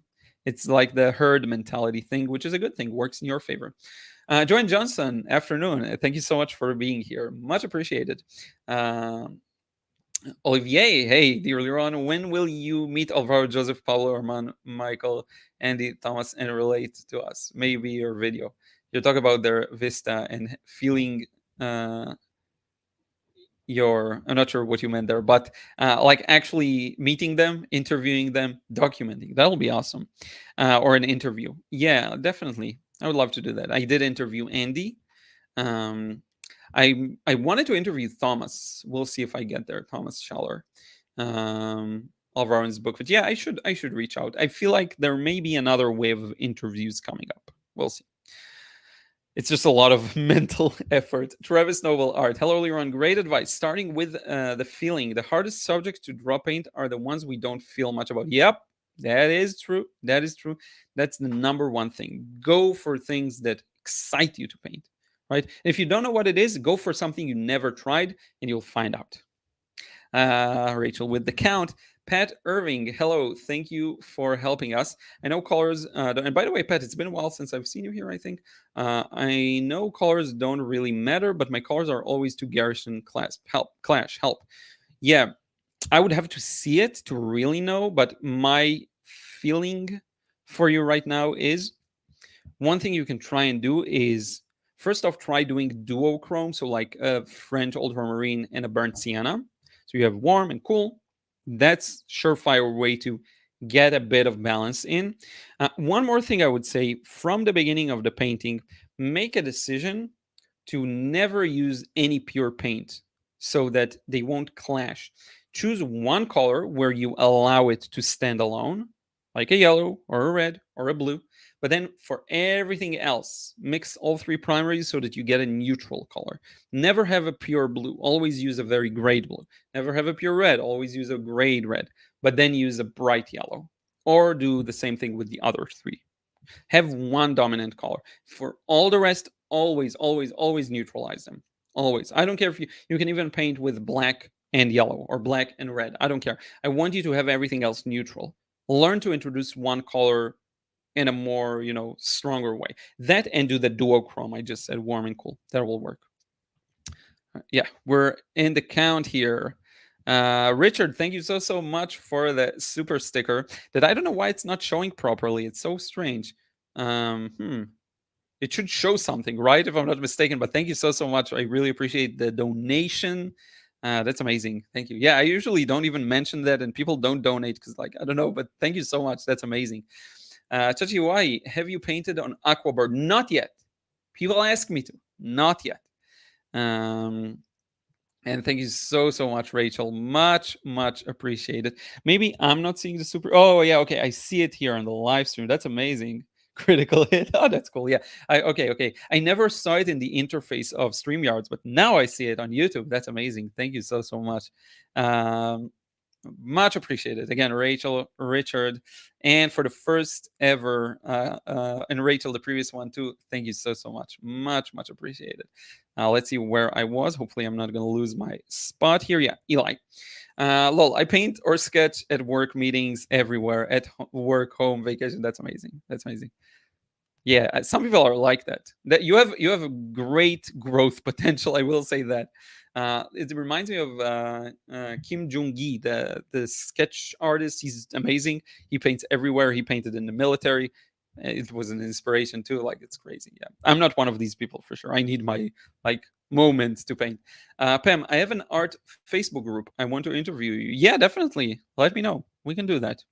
Send me an email. Send me an email to again Liron at Liron Yan YAN. Would be happy to.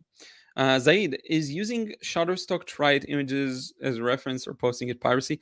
Oh, I think yeah. So Shutterstock is a problem if you didn't buy them. Yeah, I would just use Pixabay, Pixabay. They're free. Yeah, it is a problem. I think you don't know like the copyrights. It's not for commercial use if you don't buy it. It's a mess. I wouldn't go in that route. Um, to be honest with you, like posting, the worst thing that can happen is people will say take it off. They'll do a takedown notice, DMCA is it called, because you didn't make money from it. But you do want the option to sell if by chance someone says, "Can do you sell this?" You know. So yeah. G-Ben, hi all. Thank you so much for being here. Leslie, any tips with cast shadows? Mine never look right. Yeah, why don't they look right? Is it the color? Is it the shape? I think one thing is the whole idea of confidence. Swoosh, especially if it's long stretching shadows, you just swoosh them in, right? And very often they're too weak. I see people painting them way too weak. So don't be scared to do like a strong mid value, like proper mid value, lots of water, lots of paint, juicy wash, and one swoosh. Even if the swoosh is not perfect, the fact that it's one swoosh is a good idea.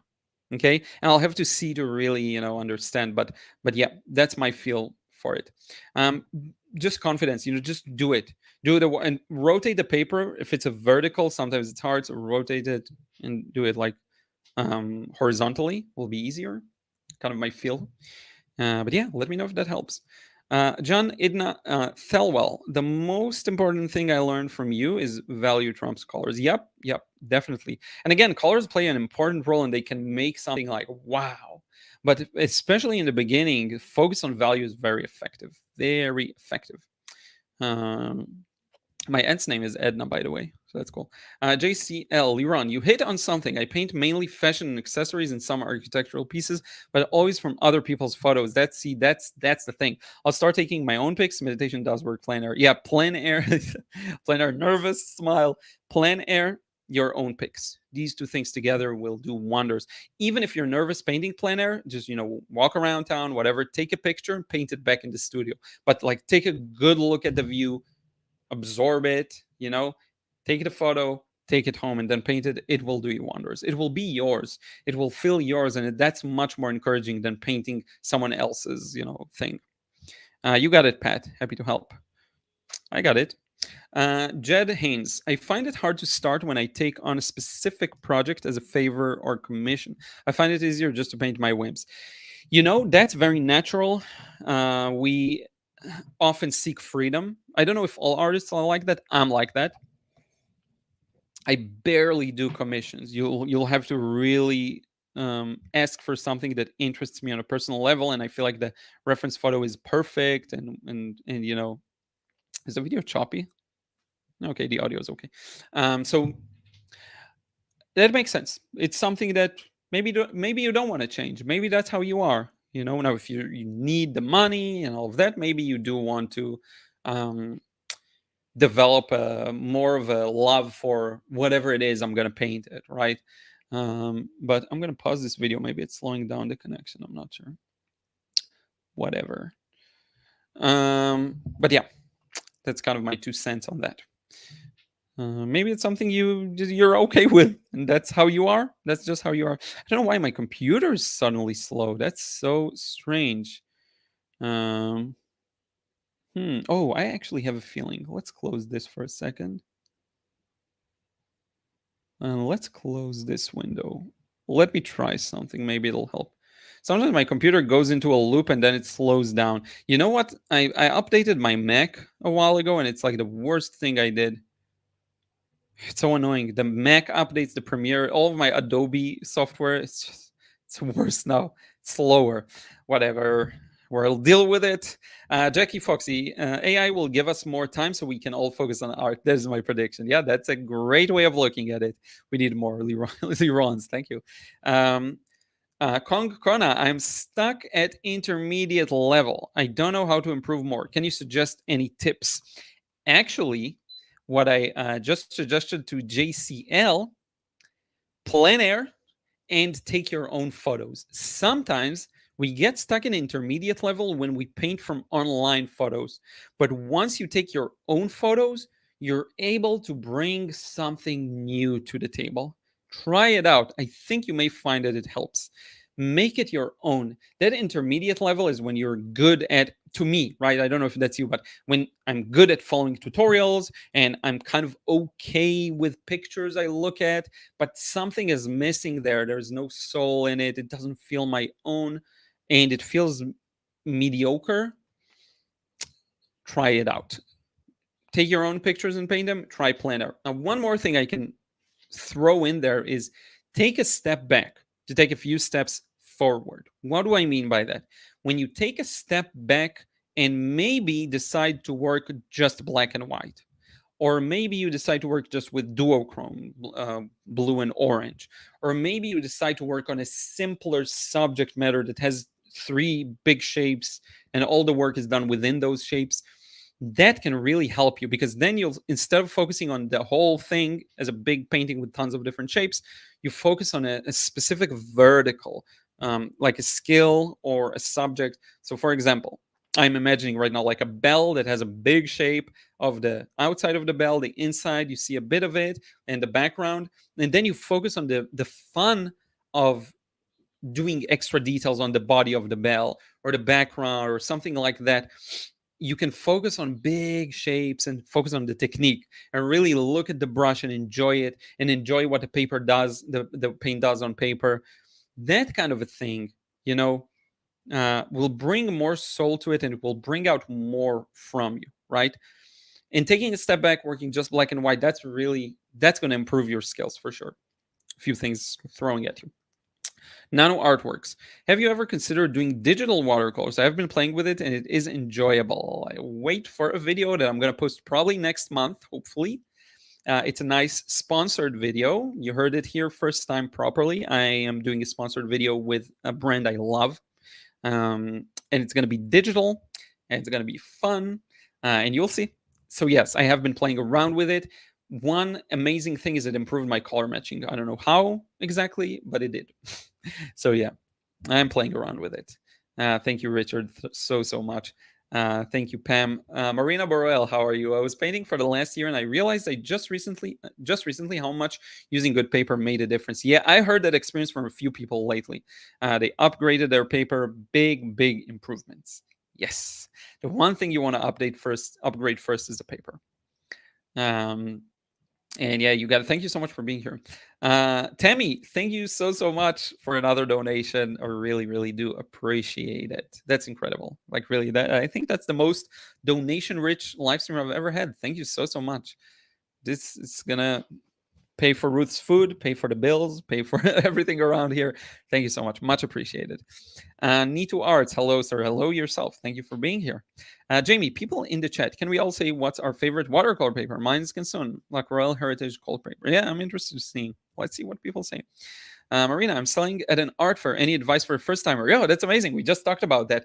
If you go back a little bit, I'll try putting timestamps. I have to set a reminder for myself because I forget. I'm going to write it down. I need to put timestamps for all the questions here so you can more easily find them. So I'm going to write it down for myself. Time stamps.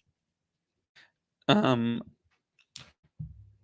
I'll put it and then find a question. We talked about a few good ideas throwing out there, like having a variety of art, but painting enough pieces so that, because you don't know, maybe you'll sell more than you think.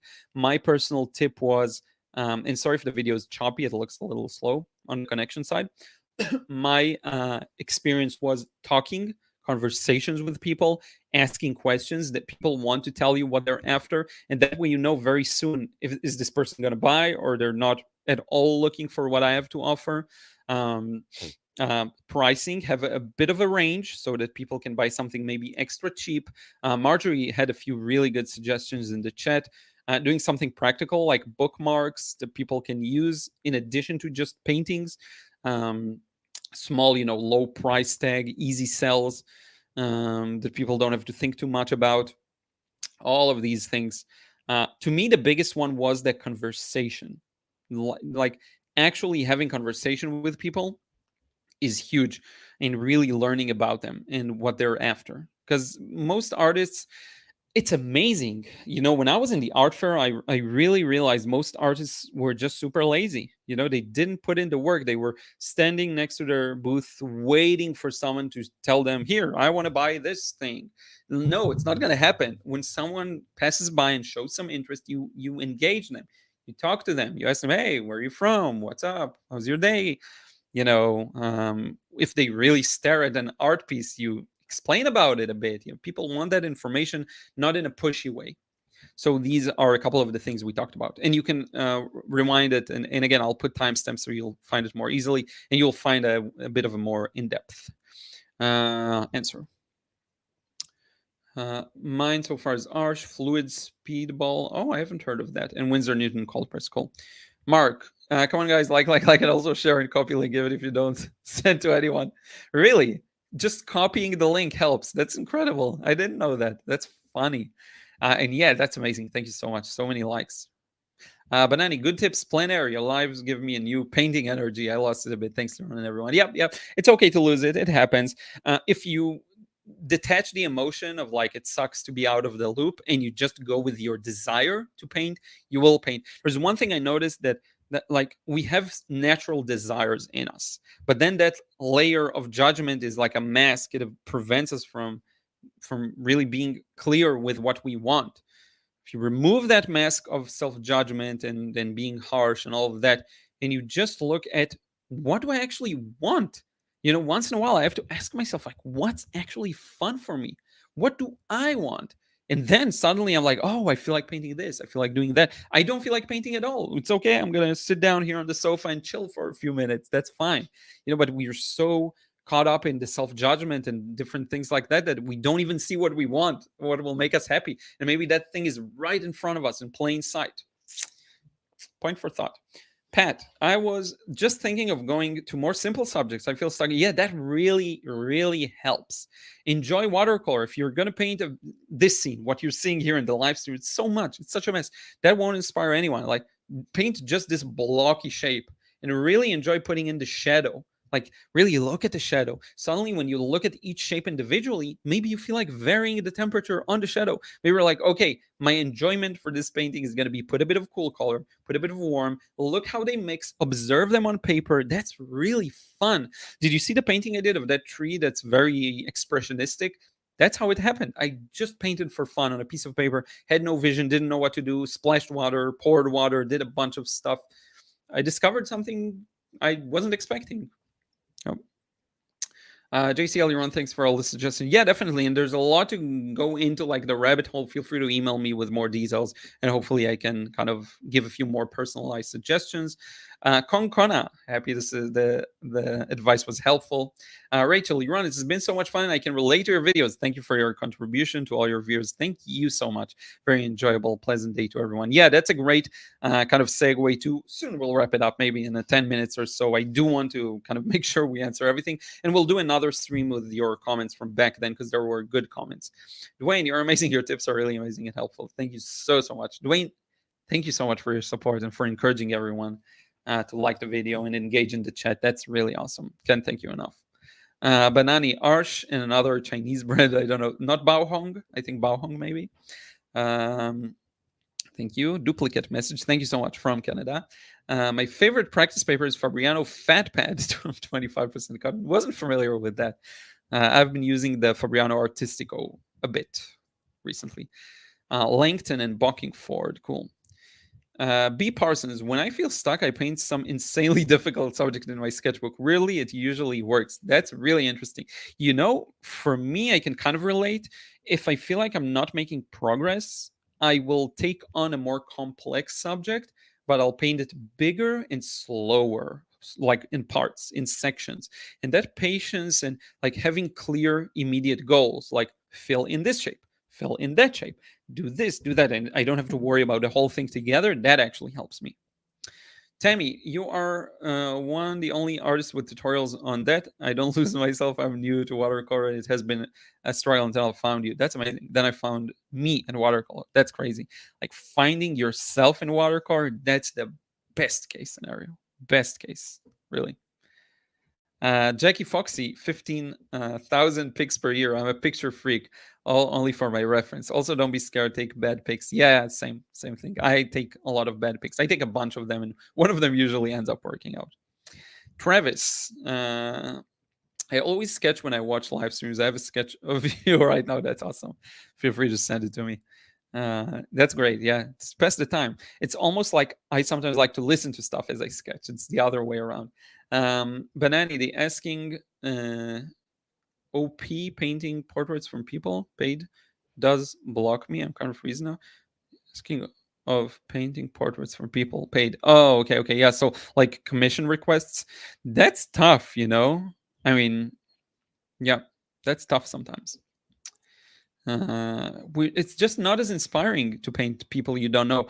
On the contrary, I made a few paintings for friends, and that was amazing. It felt like I'm painting someone I know who's dear to me. That's crazy fun. That's very personal. Even when I paint Ruth, that's way more inspiring. Chris, like the game Monopoly, I have so much trouble getting past Go. Help. Yeah, a lot of the things we talked about, that judgment or that, ruin the painting and then set about painting it. Do like take a piece of paper, do a scribble, do something weird that you think looks ugly, and then on top of that, try and paint something. That can really, really help. I really need to figure that out because a lot of people seem to struggle with that, being stuck at Go. Hmm. I'll think about it. I'll marinate on it, and I'll get a video out there, I think. And I love your videos. Thank you so much. John, any updates on your plans for a channel membership? Are you going to do this through YouTube or a separate site? Yeah, so I'm not looking at all through like a channel membership through YouTube at all. I don't know why. I'm like, I don't like it. I'm not looking to block off content. I'm looking to create a proper system, a proper area that you can go to and get a lot of value. So not through YouTube for sure. Now, if you're talking about like general membership site, it's going to take a long time. It's a long-term project. I'm kind of tempted to try some things with Patreon because, for example, the David painting video, the original video uncut was about 40 something minutes, and I cut it down to 20. I could do an uncut version where I narrate every single thing and post that on Patreon and kind of give extra value there. I could do that. And the benefit, the financial benefit of more people joining will make it make sense. So I am considering that, but again, that's going to be kind of a temporary experiment. The actual thing will take some time. I'll have to really, really do it correctly. I don't want to do anything that will hurt my brand and won't be a good product and will not be a perfect experience for people. Owl Ducky, that's a cool username. What papers would you recommend to practice watercolor on? Sorry if you already answered. Yeah, we kind of talked about around it. I said like a cheap paper like Cotman's could work. The technique is going to be hard on a cheaper paper, but you still can paint the right value in the right place. So you can still practice matching values. You can do swatches on bed paper. As long as you don't have to do wet and wet glazes, you're good, right? And it sounds very limiting, no wet and wet, no glazes, but a lot of my paintings are done this way, alla prima. A little paint here, a little paint there, a little wash here, wash there, and you just fill it in, fill in the areas. So Cotman's paper, cheap. It's thick enough, but it's pulp. It still works. XL watercolor sketchbooks, very cheap and good. Um, and then once you feel ready, upgrade because they're like our Saunders, even Fabriano. They're if it's 100% cotton, you're gonna feel the difference. Um, I like Canson Montval, Montval by Canson. It's a good, decent paper. There's a lot of options. Baohong, if you can get it for cheap, yeah, Baohong is really, really good. Mark, paint to express yourself, be free and see what happens. Learn and develop techniques as tools to help your painting process. Yep. Enjoy and get lost in the artistic flow. Let others judge and give opinion. That is like the perfect advice. Once someone is able to move past that initial stifleness or rigidness, um, that's when this advice is perfect. If you can get that initial shove and just get in there, that's like the best. Yeah, yeah. It's so funny how we're at the end of the day our biggest enemies in that regard. The self judgment. Raim Josh, hello Liron. How do you draw the illusion that, for example, the background has a lot of details? I see good artists simplify subjects but still look detailed. Yeah, I do that all the time. It has to do with recognizing a pattern of either light and shadow or shape and putting in that pattern, and you can kind of lower motivation, lower resolution on things. Almost, I have a lot of videos on simplification them out because I discussed this specific thing a lot, but the key here is to take a few steps back. Take a few steps back from this. I wanna text just to make sure everything okay. Hear weird barking from outside, and it's not Ruth. Just 1 second. Come on, get the message I want. So annoying. 1 second. Sorry for the dead air.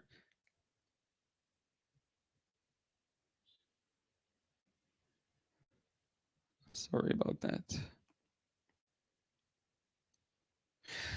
Yep. So finding the pattern.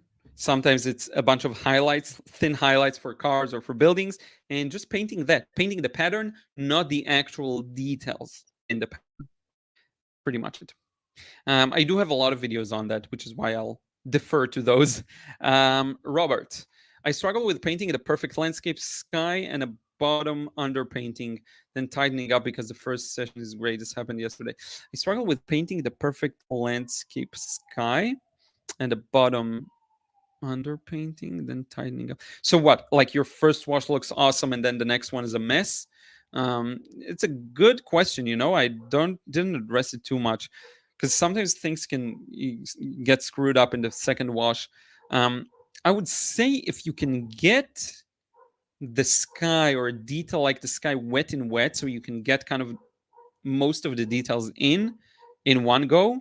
And I do have a few videos on skies. You may want to check those out. Uh, and then you don't have to do a second wash over the sky. That's ideal. Now, if you're not doing a second wash over the sky and your question is just the bottom part is kind of messed up, sky then ocean was great. The sailboats sucked. Oh, okay, I see. Yeah, that would be just to pay really close attention to the shapes and values, because once you put in something that's not as abstract as sky and sea, where you can really go a little crazy and have it look very fresh and beautiful, really draw the boat accurately and look at the picture black and white and figure out what the value of the boat is compared to the sky and the sea, you'll get it right. Maybe if the sail is white and it contrasts with a dark background, maybe the sail is just a light value and behind it is a lighter value. Yet again, that's the kind of thing you want to notice. Now, even if you go too dark, you can always lighten up with opaque paint or paint out of the tube. So don't lose hope. It's not ruined.